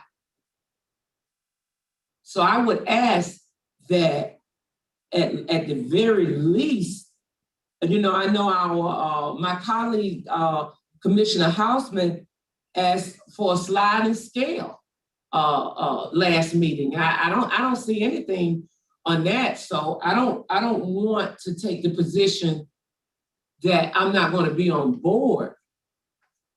But I do want us to take our time, be fair, and get it right. Rescue means rescue. There's nothing I see in front of me right now, especially with the areas that were very important to our constituents in the previous resolution. I don't see a rescue. I see maybe a or with no lifeboat. That's what I see. So I would ask, almost to the point of begging, that we do what's right by our constituents, and we do what's right by our Fulton County employees, and we do what's right by our small business owners and our arts and culture. And our students, our young students and young adults, it is time for Fulton County, if ever Fulton County needed to be a leader, because that's what we are. And I proudly say that I am a part of a team of individuals that are leaders. We must be leaders on this rescue plan. We need to be fair. I come today in the spirit of, I'm going to be fair, but I am going to fight for the lesser of these, whether it's our small business owners, whether it is our arts and culture, whether it is our young students who are getting ready to graduate and don't have a job, or whether it's our Fulton County employees that did what they needed to do. So I humbly ask that we have some serious dialogue, some inquiries that I have put in, that they are being addressed. I humbly ask that my colleague, Liz Hoffman, who asked about a sliding scale, let's see what she's got. I might be in agreement with that. But let's not rush through this, and let's not look at this as being normal. There is nothing normal about our life over the last year. Absolutely nothing. So this is going to take some leadership, and it's going to take some work, and it's going to take us as a full body to deliver on this RESCUE, rescue. Thank you.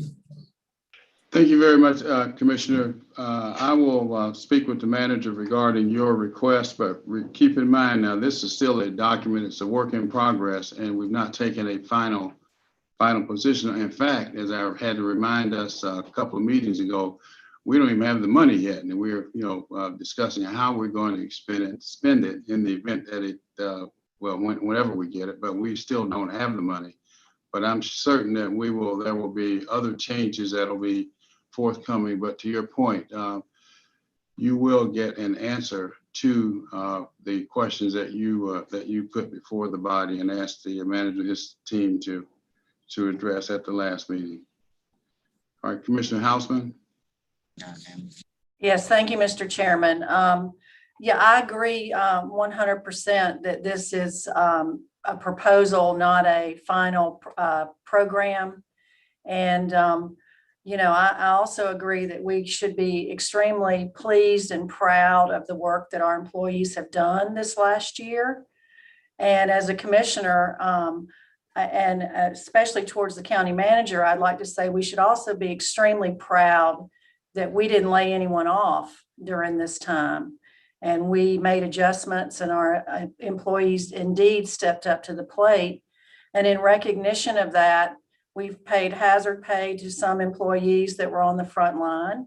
And we approved the incremental compensation plan that's getting ready to take place. And so I'm going to come to this from a different perspective, and that while we need to certainly be fair to our employees, and I feel like that they have been treated fairly, and many that I've spoken with have appreciated the fact that they did maintain their jobs in the last year when so many in our community did not, that we have to be fair to those in the community that ultimately have to pay our bills.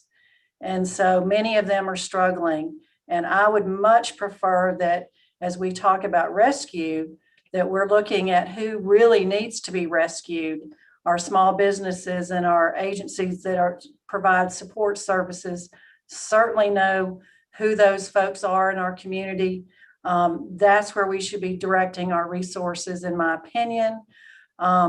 There are certain employees that I think do deserve an additional hazard pay, if you will, but an across the board blanket increase or bonus, I think needs some very thorough discussion as we go forward, because I think our resources, while it seems like an awful lot of money that we're going to get, we still don't know our true obligations in the upcoming year or two. I think we're still going to see some major recovery for our small businesses and employers.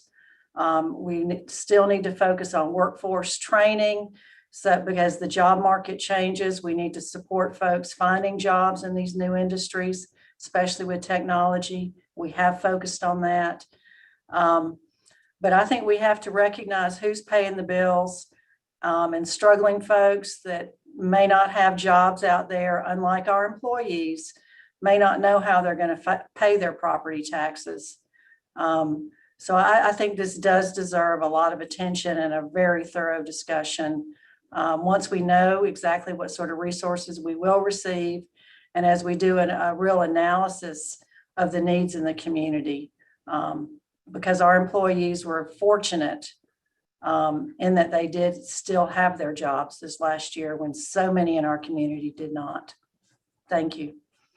Thank you, Commissioner Houseman. Commissioner Hall, Vice Chair Hall. Thank you, Mr. Chair. First, I want to say thank you to the county executives for the hard work that you put forward to providing this report and presentation. We have to continue to be proactive. Even though we have not received the money yet, we do need to be proactive in looking at how we spend this money. And I want to say that my colleagues, Commissioner Abdul-Rahman and Commissioner Hausman, I agree with much of what you said. But let's remember, when you speak of people being laid off, our employees may have their jobs, but they may have spouses and other family members who are those people that were laid off due to COVID-19. And they may be trying to support those family members with just their minimal pay because those family members were laid off. So we do have to take that into account. They may have a job, but that money may be spread out to help other family members. So we don't hesitate when it's time to give our county executives hundreds of thousands of dollars. So we should not hesitate to simply give our employees what is due to them for the hard work that they put forward during this pandemic. They stood on the front line. They literally put their lives in jeopardy. Let's keep that in the forefront of our minds. And they continue to do so to serve the public. That type of dedication deserves whatever pay we can muster together to give them. So we do need to address youth, nonprofits. And when I say nonprofits, I mean, we need to also identify those that need technical support because of the COVID-19 virus. We need to support our small businesses, the moms and pops, the freelancers, the ones that don't have any brick or mortar, and of course, the creative industries. They've been hurting because they really rely on in-person activities. And our employees should be number one. They are serving the public. They're doing the hard work. And I usually say this is not hard work, it's only hard work, but it is hard work when you're fighting against a virus. So please take into consideration what I've said today and my colleagues and dig a little deeper, and let's be humane, and let's do this hard work for our employees as well as our constituents. Thank you, Vice Chair. Back to Commissioner Hausman. Yes, I just wanted to follow up on the statement about the NACO conference. I did some checking and I'm not sure that that conference has been canceled. It's still on the website. And I did reach out to a NACO staff member who also said she had not, and a board member, neither one had heard anything about them canceling the in-person meeting in July. All right, Vice Chair Hall. If you look on the website, there are people asking questions about what they should do about their hotels. And it said cancel as of yesterday on the website that the in-person was canceled and that it's only online.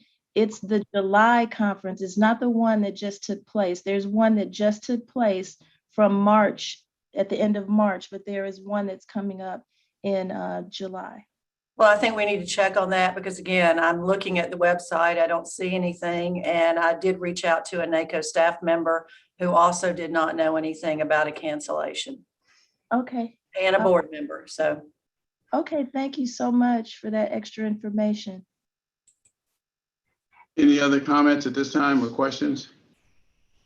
Could I give a few wrap-up comments on this? Again, thank you, commissioners, for listening to our presentation and the dialogue. And we do take very seriously your input. So if you give input and you don't see it directly change, it's not out of disrespect for sure. It is out of trying to find consensus as best we can tell among all of you, as well as balancing one dimension versus multiple others. So that's the rationale for how this evolves. The other thing I would say is, back to the point of while the money's not been received yet, that's a true statement. We're also trying to give you as much advanced planning vis-a-vis recommendations that we feel like are good recommendations. That does not mean that these are the final word, because obviously you have the final word on these allocation of these monies. And as we move through 2020, it much evolved like this. In other words, we would make recommendations. Those sometimes were as clear as day, the will of the board. Other times, most notably, the medical isolation units at the jail, those turned out to not be the preference of the board, and those were set aside and other allocations were made out of those funds. So we anticipate that same kind of response with this. The other thing I would remind you of, and I think it's still an important point to remember, is while we receive 200 plus million in these funds, the cities themselves received 50% more than that. They received over 300 million. At this point, we do not have any visibility into their plans for those monies. So there is a great likelihood that many of the things that you want to see done at scale will certainly be addressed when you put the monies that we will have plus the monies that the cities will have, and the likely notion that theirs will be more focused on small business and perhaps direct support, since the cities have no responsibility as we do for vaccine administration and the health response. So please do keep that in mind as well. Lastly, we can certainly go with this discussion today. Ken Herman, I don't know that it would be that productive to have him attempt to discuss the puts and takes as we saw it on the premium pay plan. We may want to have him go and look at all manner of variables, but he does have the 3.75 compared to 5. So we did take a deep dive look at that. We do know the numbers. Glad to share those with you today, or Mr. Chairman, we can bring that back, trying to get as much of a consensus perspective by the next meeting.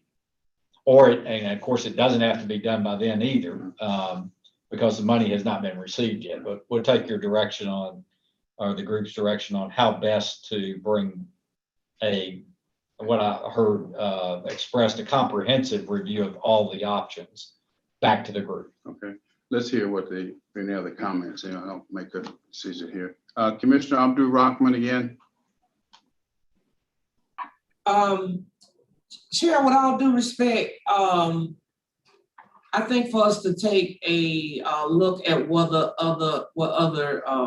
all due respect, for us to take a look at what others are doing is a disservice. I understand why you want to do it, but if everybody takes the position, Fulton's gonna wait for what Union City gonna wait to see what Atlanta does, Atlanta's gonna wait to see what Chat Hills does, Chat Hills gonna wait to see and what Sandy Springs does, so and so. I think that this does a disservice, okay? Secondly, I must tell you, Chair, in an open environment here, I'm a little taken aback and discouraged that something that I requested, Chairman Pitts did not request about the 5%. Commissioner Khadijah Abdul Rahman requested about the 5%. So if I'm gonna need to go to the chair to request something and wait till you decide that you want to circumvent dealing with me to deal with the chair, then we got a bigger issue at hand. And so I think it's only fair when a sitting commissioner requests something that the county manager's office, if they can't, or if they can, to have a dialogue with that sitting commissioner that made the request. Now, if I'm being unreasonable, Chair, please educate me. Thank you. Let me try to make some sense out of this. I'm not sure, Mr. Manager, the request was made at the last meeting. You've not provided anything to me about it. No. So would you explain how when you get a request from a commissioner, how you respond to a commissioner? It's my understanding that you typically go and talk to the commissioner, or you have your members of your team go and speak with the individual commissioners. Yeah, no, I'm sorry. It's not run through me, so let's be real clear. Yes, ma'am. Yes, sir. And I'm sorry, ma'am, if that was the way that came across. That wasn't meant to be. And also clarify this issue, what you meant when you talked about how the other cities. Yes, sir. All right. So I guess, first of all, in terms of just responding directly to the notion of the 5%, I didn't know, ma'am, that you were asking us to come and talk to you directly about that, or I would have done so. I thought what you were doing, which others have done and did in that meeting, was express your preference to see it be from 3.75 to 5%. Others, by the way, are expressing a countervailing view, a different view. So we didn't meet with anyone per se to flesh out one view versus the other. We were simply doing our own analysis of the different options and bringing forth a recommendation. So it wasn't meant to be disrespectful. It's simply taking what we hear in an open meeting, and then in this case, bringing back our best view, which is always subject to your collective wisdom and ultimately direction. So hopefully that's more explanatory as it relates to that. I thought one of the requests that you did have was a better understanding of all of the intricacies of pandemic proofing our facilities. And there's been a tremendous amount of work done on that. And we thought that you had requested that. And I think a meeting was set up yesterday to brief you on that. And there was a schedule conflict. So we will ensure that that occurs prior to the next meeting. Then as it relates to the cities, I wasn't saying that we're waiting to see what cities do. This is our plan that we're presenting to you for consideration. And by the way, I would submit that our plan is more well-formed and more well thought out than any that we know of, any city, county, or otherwise. But what I was indicating is there's no doubt that cities will be developing their own plans, And those plans are most likely more focused on support, direct support of small businesses as well as citizens than perhaps ours is, because ours is different in the sense of we bear the responsibility for the overall health response for Fulton County, which the cities fundamentally do not. So my only, I guess, suggestion there is, as this plan evolves, you would take into account, and by the way, this is a request that the cities made in the last round of CARES, that there be some level of coordination where there is not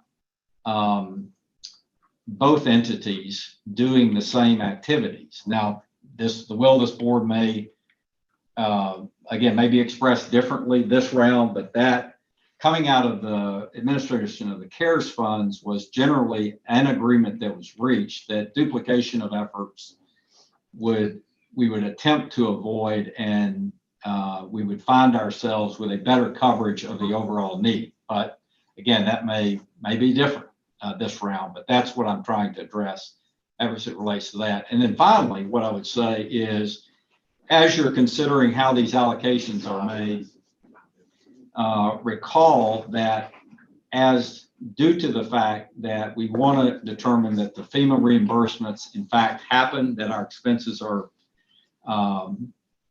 deemed eligible, and the fact that as we did in the last administration of the CARES fund, we have not distributed all of the funds against recommended needs because we have maintained a healthy contingency of, at this point, close to $70 million.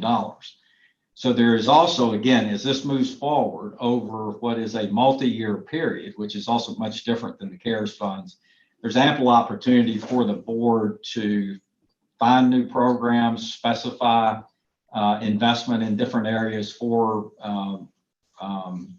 assistance to the community, because there is an ample contingency available. Okay, County Manager and Chair, let me clear up what I see as a problem. I made a request a good little while ago, and the only person that responded to it was Kenneth Herman.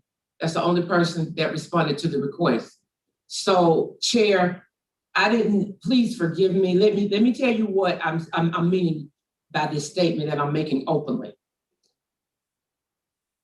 If I need to request it from you in order to get a response, Chair, then let me know, because I didn't get a response from everything that I sent out and asked for.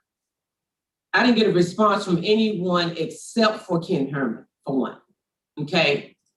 And I take issue with that, first of all.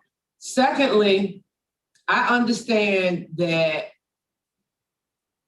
we have to all work together, but if I ask, can we do 5%, and you come back with your recommendation for 3.75, and you and I have not, or nobody in your office has any dialogue at all, then I would be taken aback as to why you thought 3.75 was better than 5. And so it is just a entire process. Is it deliberate? I'm not saying that it's deliberate. So understand what I am saying clearly in this open forum. If as a sitting commissioner, if I have to go to the chair to make sure my stuff is answered, because I'm quite sure Chairman Pitts, when he asks for something, it's given back in a timely manner. But I will also say, if I ask for something, it should be given back in a timely manner as well. And it has not. And so my issue is, it was basic questions on home ownership. It was basic questions on summer youth jobs. It was basic questions on small business assistance. And it was basic questions on arts funding. And only to be heard back from Ken Herman, does a disservice to me. And I feel like if we truly are trying to do a rescue plan, And I understand, County Manager, you have a job to do. I'm not going to stand you in the way of doing your job, but I have a job to do, and I cannot do my job efficiently if my requests are not being given back in a timely manner, or I'm being ignored, whether intentionally or not. So I come in an open forum today to present that there is a problem, and maybe we need to slow down the process until the problem get resolved.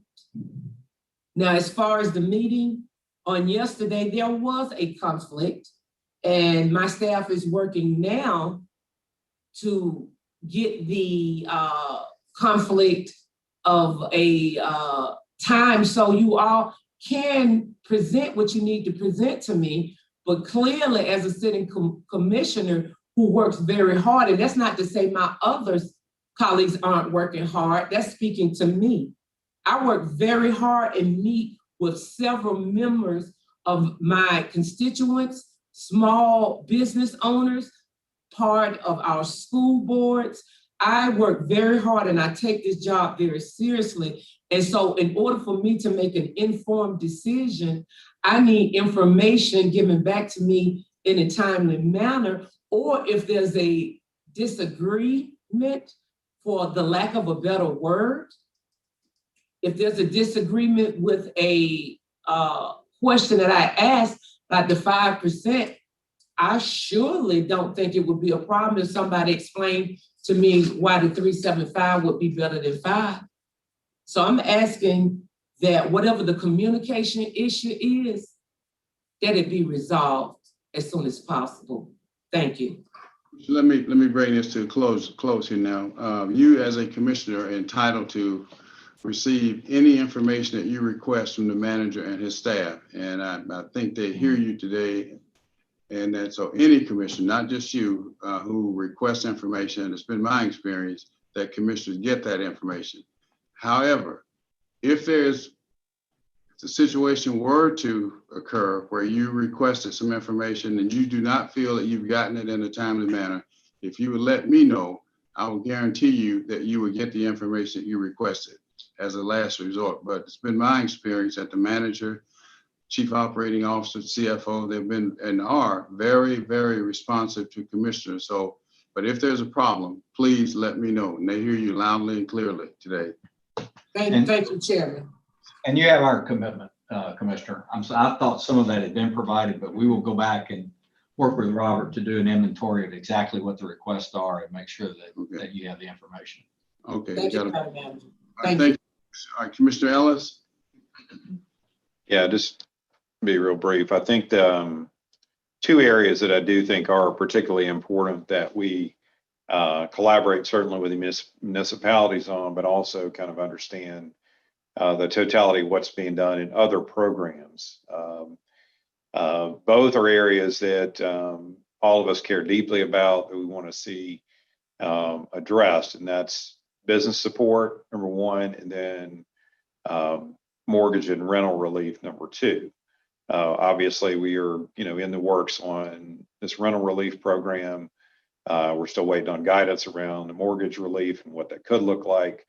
But as we did learn in this first round that we had of the CARES funding, I do think collaborating and having conversations with our municipalities, given the extent of funding that's coming through there, to those channels and understanding kind of what they are thinking, it's very important. It's important that we all act as quickly as we can, but it's also important that we act collaboratively. So I do think that those are two topics that should be considered in terms of our mayoral discussions going forward, so that, as we both act in our own individual ways, that we're doing so in a way that is maximizes the benefit to our citizens. I also think we do need to work on whether it's through our economic development team, Select Fulton, or some other means, being able to identify and share those specific programs that are not being run through local governments or the state, that are benefiting the business community. whether that's a closed venues program, whether that's a restaurant, the specific funding envelope that was set forth for restaurants, that we have some sort of mechanism, and we put it on our sites to share what that is and how they can access it when those programs indeed, are up and running. So that's all, Mr. Chair. Commissioner Ellis. Anyone else at this time? Thank you very much. Continue, Madam Clerk. Continuing on bottom of page 5, 21-0303, purchasing and contract compliance. Request approval of a resolution to extend emergency purchasing authority of the chairman and county manager for COVID-19 related purchases. All right, any questions or comments here? Move approval, Mr. Chairman. I'll second. Let's vote, please. Commissioner Houseman. Well, I had a question. Okay, Commissioner Houseman. If we're going to start meeting again in person in May, what is the reason we would need to continue the emergency authority if we're going to be meeting on a regular basis? Mr. Manager, Madam COO. I mean, I think it's if an example would be in the courts, if we need to do something relative to temporary services or the hiring of temporary services or the acquisition of some supplies in the Board of Health, it's purely just a speed to get those kinds of things done that we then report on the emergency purchase order report. I mean, in other words, we're not doing things outside of that scope. Everything else comes to the board for full approval. It's just things that have a speed dimension associated with them in this response. That's the simple explanation, I think. Well, I trust you. I think you've proven over and over and over again how great of a manager you are. This is not about that. But in my opinion, if we're going to get back to normal, then our processes should also get back to normal. And that includes, emergency situations. So I think that as the governor winds down all the emergency orders, we should be as well. Okay, the motion on the floor is to approve. Commissioner Vice Chair Hall. And I'm going to vote no on it. Understand? Commissioner Hall. Thank you. Thank you, Commissioner Hausman. I was going to ask the exact same question because we do have, if you look, we have the following resolution is 304. It addresses emergency procurement. We currently have an emergency procurement process in place, so I don't see where we would need to extend the other one, especially since we are loosening up our everything to do with our government. So I agree, Commissioner Hausman. Thank you. All right, anything else? Other questions? That's all, Ms. Strong Whitaker. Ms. Whitaker, did you want to say anything? No, sir. I'm just here to answer any questions if need. Okay. Thank you. Other questions or comments, commissioners? The motion before us is to approve. Commissioner Hausman? No. Mr. Ellis? Yes. Commissioner Morris? Yes. Vice Chair Hall? No. Commissioner Arrington? Commissioner Commissioner Rockman? Yes. And I vote yes. And the motion passes 5 yeas, 2 nays. Next item, please. 21-004, purchasing and contract compliance. Request ratification of countywide emergency procurement. Move approval, Mr. Chairman. Second. Properly moved and seconded. Let's vote, please. Houseman? Yes. Ellis? Yes. Morris? Yes. Hall? Yes. Arrington? Yes. Abdul Rockman? Yes. And I vote yes. And motion passes unanimously. 21-0305, finance. Presentation, review, and approval of the April 21st, 2021 budget sounding. I'll move approval, Mr. Chairman. I don't know if the CFO wants to add anything. It's pretty simple stuff this time. I'll second. All right. Properly moved and seconded. Cast your votes, please. Commissioner Hausman? Yes. Ellis? Yes. Morris, Yes. Hall, Yes. Harrington, Abdul-Rahman. I vote yes. And motion passes 5 yeas, 0 nays. Continue, Madam Clerk. On page 6, 21-0246, Real Estate and Asset Management, request approval of a resolution approving a ground lease agreement between Fulton County and Brackham Aviation Management LLC. Mr. Chair, I had asked for this to be held at the previous meeting, pending some more information, and unfortunately, I didn't get that back until late yesterday evening. So I'm going to ask. I've not had a chance to really fully get into this, and I do have some other questions. For sake of the time, I'd like to revisit with staff and be prepared to take this up at the next meeting. So I'd respectfully ask that this be held one more time. All right, any objection to the motion of resolution being held? Can I just ask a question, Mr. Chairman, of the city attorney, perhaps, whether there's any time sensitivity to this? I assume not.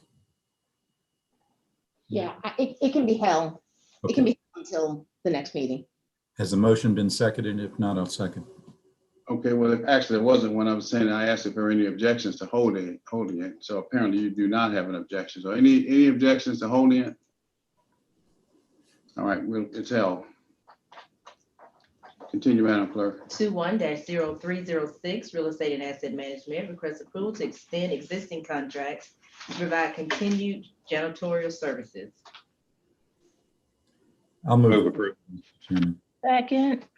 Properly moved and seconded. Let's vote. Houseman, Yes. Ellis, Yes. Morris, Yes. Hall, Yes. Harrington, Yes. Abdul-Rahman. Yes. I vote yes. And the motion passes unanimously. 21-0307, Real Estate and Asset Management, request approval of a task order to provide workspace services model design plan for new post-COVID-19 environment.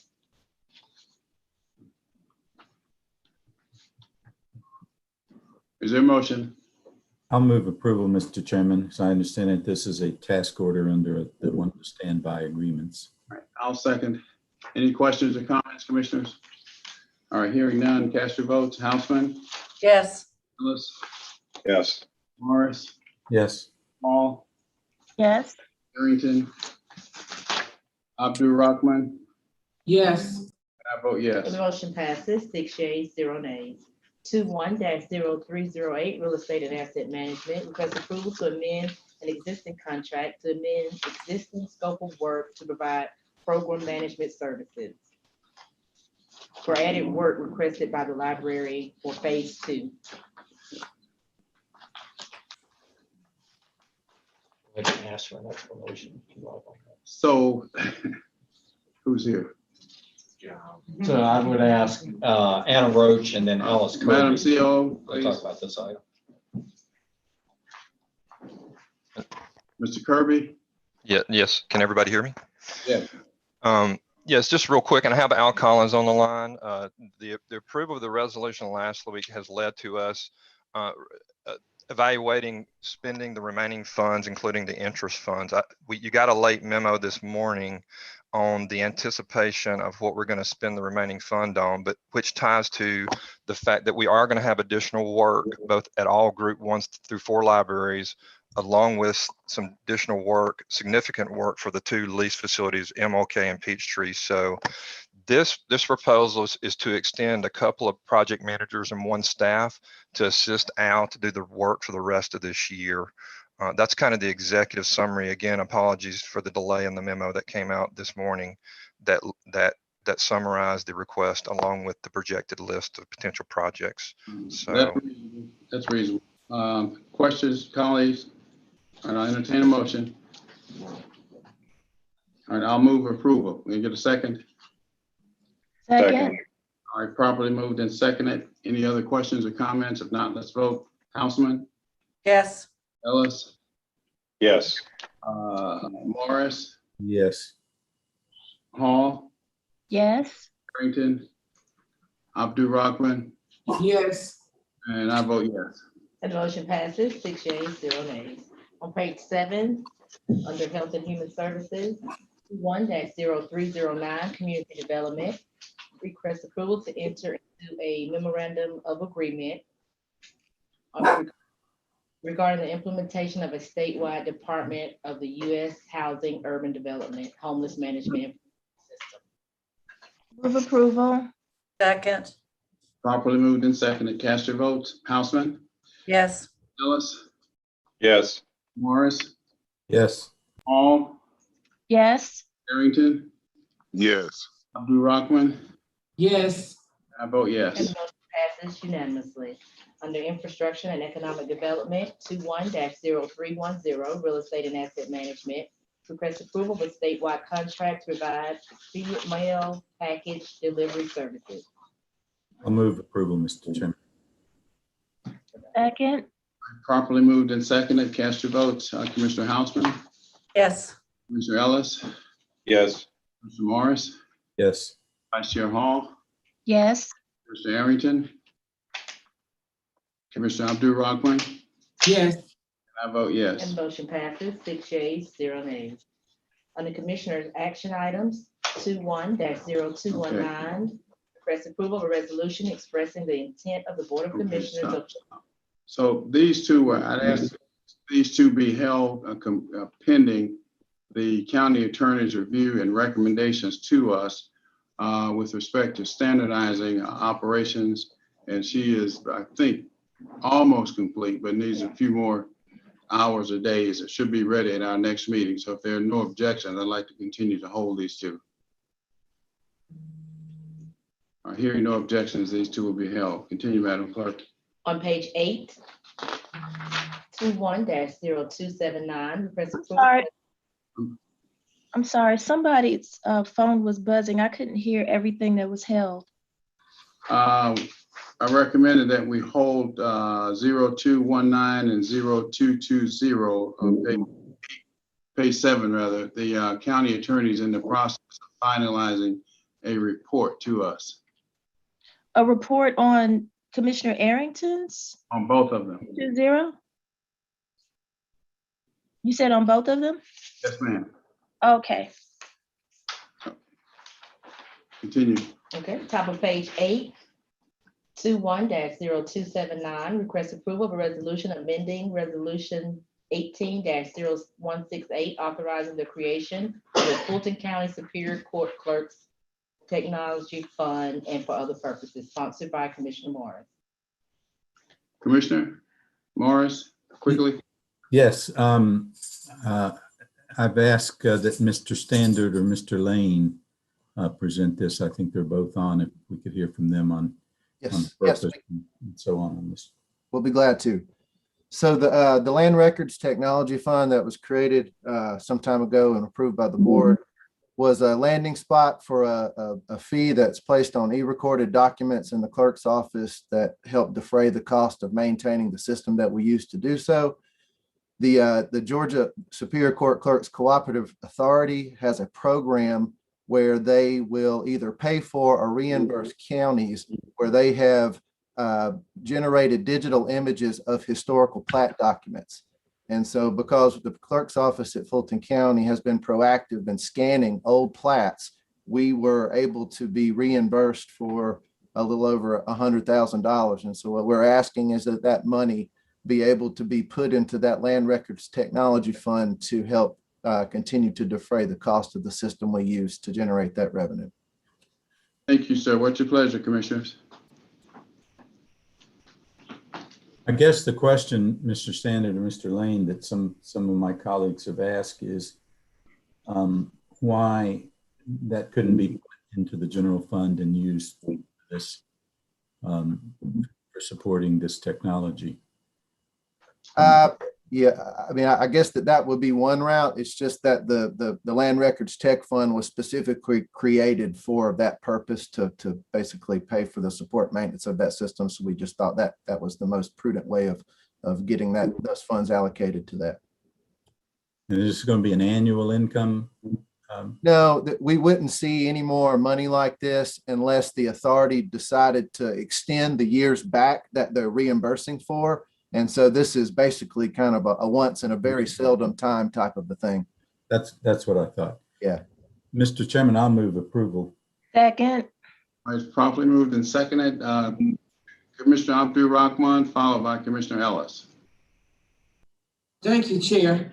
I received some calls about this particular one, and I just wanted to tell my colleague, Commissioner Morris, I do agree with this. I think this is a great idea. And I hope we can do it more than one time. But at any rate, I fully support it. Once I received the information on it, I did a little investigation on myself and my staff did, and it is a really good idea. And I'm hoping that we will be able to do it more than once, but I just wanted to say I fully support it. Thank you. Thank you, Thank you, Commissioner Ellis. Yes, Mr. Chair. I don't have any problem with, kind of the purposes of which, utilizing these funds and supporting kind of improvements in our technology and our courts. But I do think as a matter of general good governance, setting up a lot of separate funds, particularly ones that are going to be by very nature small, is generally a bad practice and ultimately leads to, more complications than it does really advantages to doing so. And we see this, play out at state levels and so forth when somebody puts forth something and sets forth something, and it'll be going to this designated fund. And oftentimes those funds never get there and so forth. And I think as a matter of practice, the best way to manage the stuff is to have it go into the general fund, and have, particularly when it comes to technology, and have it be vetted and spent, kind of accordingly versus sitting in some, a plethora of smaller accounts. So, so again, I don't have certainly am supportive of improving our technology in our courts and spending the funds necessary to do so, but don't necessarily think that, from an accounting flow through, that this is necessarily the best and efficient way to get at doing that. So thank you. Yeah, we've discussed similar accounts in the past. So Commissioner Vice Chair Hall. I think I see Roland Lane on here from the clerk's office. I would like to have Mr. Lane go back in history of why we set this up this way and just explain quickly the history behind why it was actually set up this way. And I also want to just say, in my experience as an IT manager at the City of Atlanta, City Hall, we did this quite often because there was funds coming from specific accounts that needed to be redirected to specific projects. And it was the best way to handle that so that we could ensure that those projects had the funding that they need to be implemented successfully. So Mr. Lane, if you could. Thank you so much, Commissioner Hall, and hello, all of the esteemed commissioners here.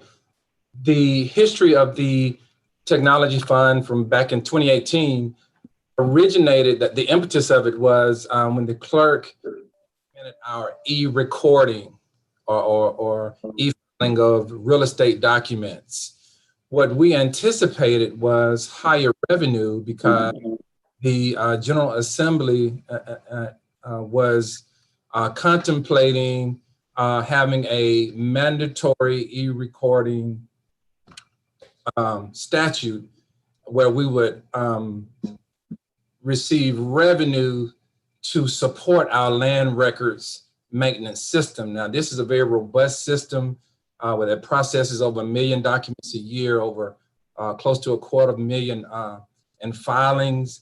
This system is responsible for the collection of about $78 million, 70 million of which come from intangible transfer taxes. Of that, about close to 26 million of that revenue goes directly to the county's general fund as revenue. Now, with e-recording, we felt like we would generate enough revenue to cover our annual service and maintenance agreement for this land record system, which is about a little over 400,000 a year. Right now, we're currently generating about 300 to 320,000 a year in e-recording revenue. And so this 125,000 would cover the entire cost of that system maintenance. And so the purpose of the technology fund was to set aside monies and defray costs, coming from the general fund, just set aside monies from e-recording revenue from our real estate documents so we could have a self-sustaining system and continue to collect and disperse those funds to the county and to the cities as needed. And so that's why, and we'd like to thank you for, approving that in 2018, and it's been very successful. All of the monies, are managed by the finance department. We're budgeted every year based on, projection of those funds. And so far it's working great. We do anticipate now that the electronic has that next year they will focus on a mandatory e-recording bill for real estate, so those fees could cover the entire cost of our land records maintenance. Thank you, Mr. Lane. You're welcome. Thank you. Other questions or comments? All right, the motion is to approve. Cast your votes, please. Houseman, Yes. Ellis, No. Morris, Hall, Yes. Arrington, Yes. Abdu Rockman, Yes. and I vote yes.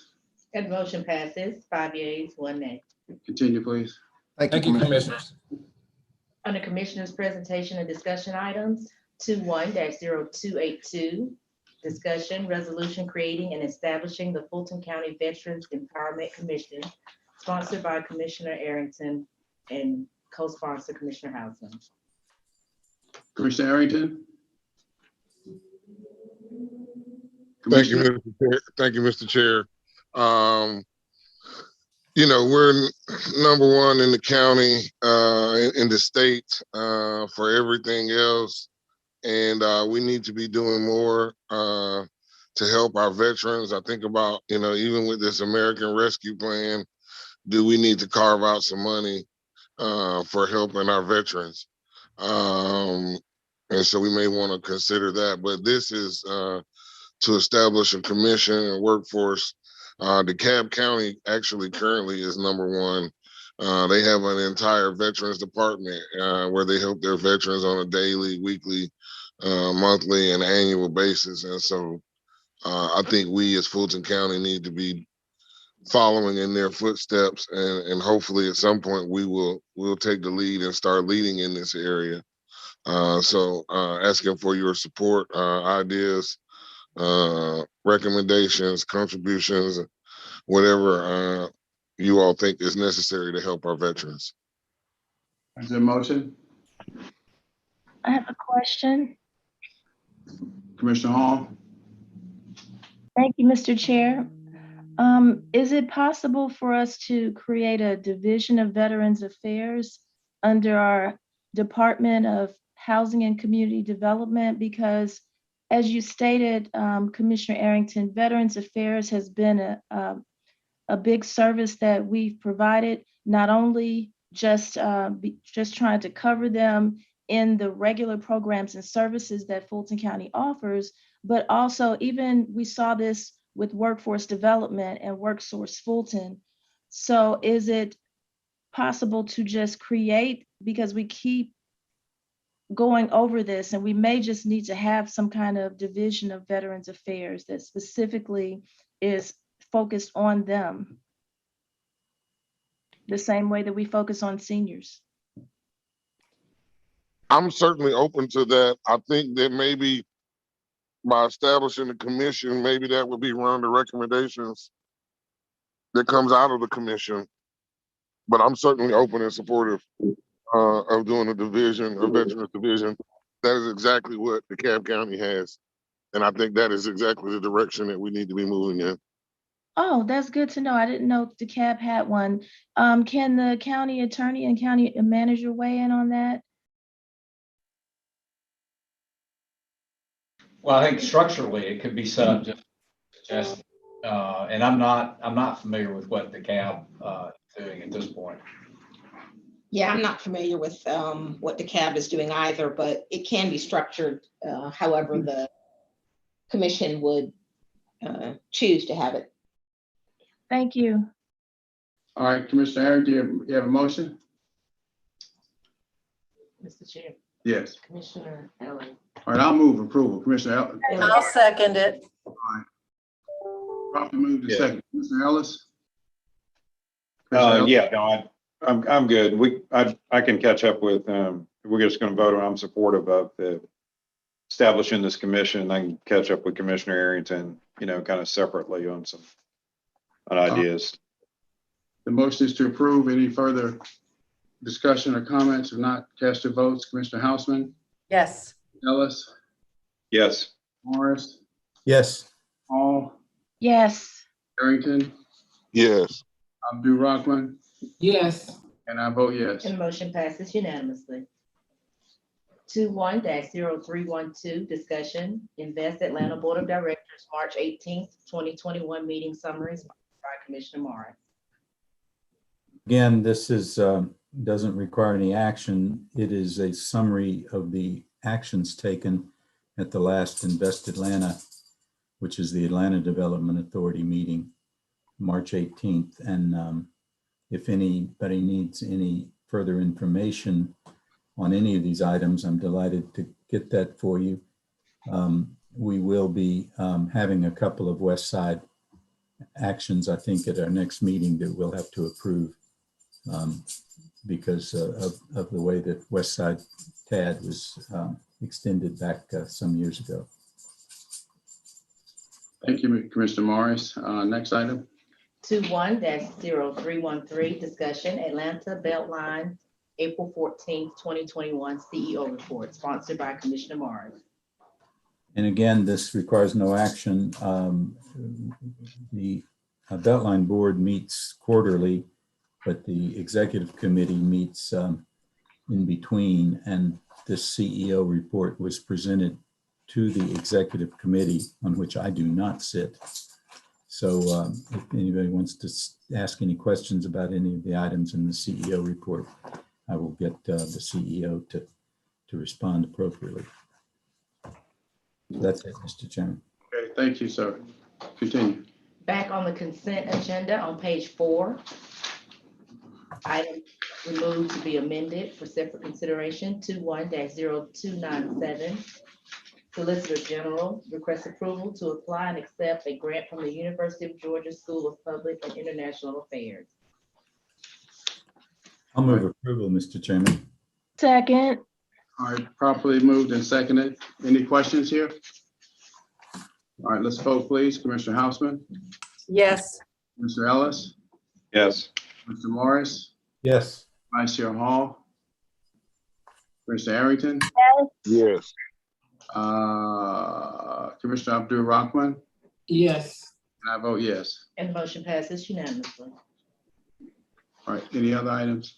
No further items on this agenda. All right, let us recess for lunch, executive session, a couple of executive session items. I'll entertain a recess for lunch, litigation, personnel, and real estate. Real estate, Mr. Chairman. Yes, sir. All right, let's vote, please. Houseman? Yes. Ellis? Yes. Morris? Yes. Hall? Yes. Creighton? Yes. Abdul Rahman? Yes. And I vote yes. And motion passes All unanimously. right, everyone should have received the call-in number. Answer, everybody shaking their head here. Anyone did not receive the call-in number. Okay, so it is what, 5 to 1, say 1:15, we'll begin the executive session. Okay, thank you. We're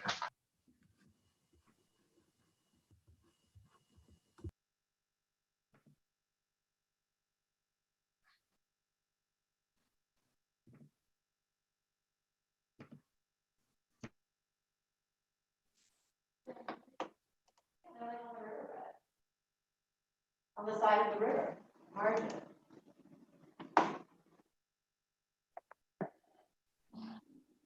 Hello? Hello?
right, entertain a motion without objection to resume the regular order of business. Madam Clerk, any other matters that come before us today? No further matters. Mr. Chair. Nothing coming out of executive session, and entertain a motion to adjourn for the day. So moved. So move. All right, let's, Houseman? Yes. Okay, Ellis? Yes. Morris? I didn't have a hard stop till 3, so I'm voting no. Vice Chair Hall? Yes. Commissioner Arrington? Commissioner Abdul Rahman? What was that, Mr. Chair? To adjourn. Okay, thank you. And I vote yes. And motion passes. All right, thank you, colleagues, for your patience and attendance today. We are officially adjourned.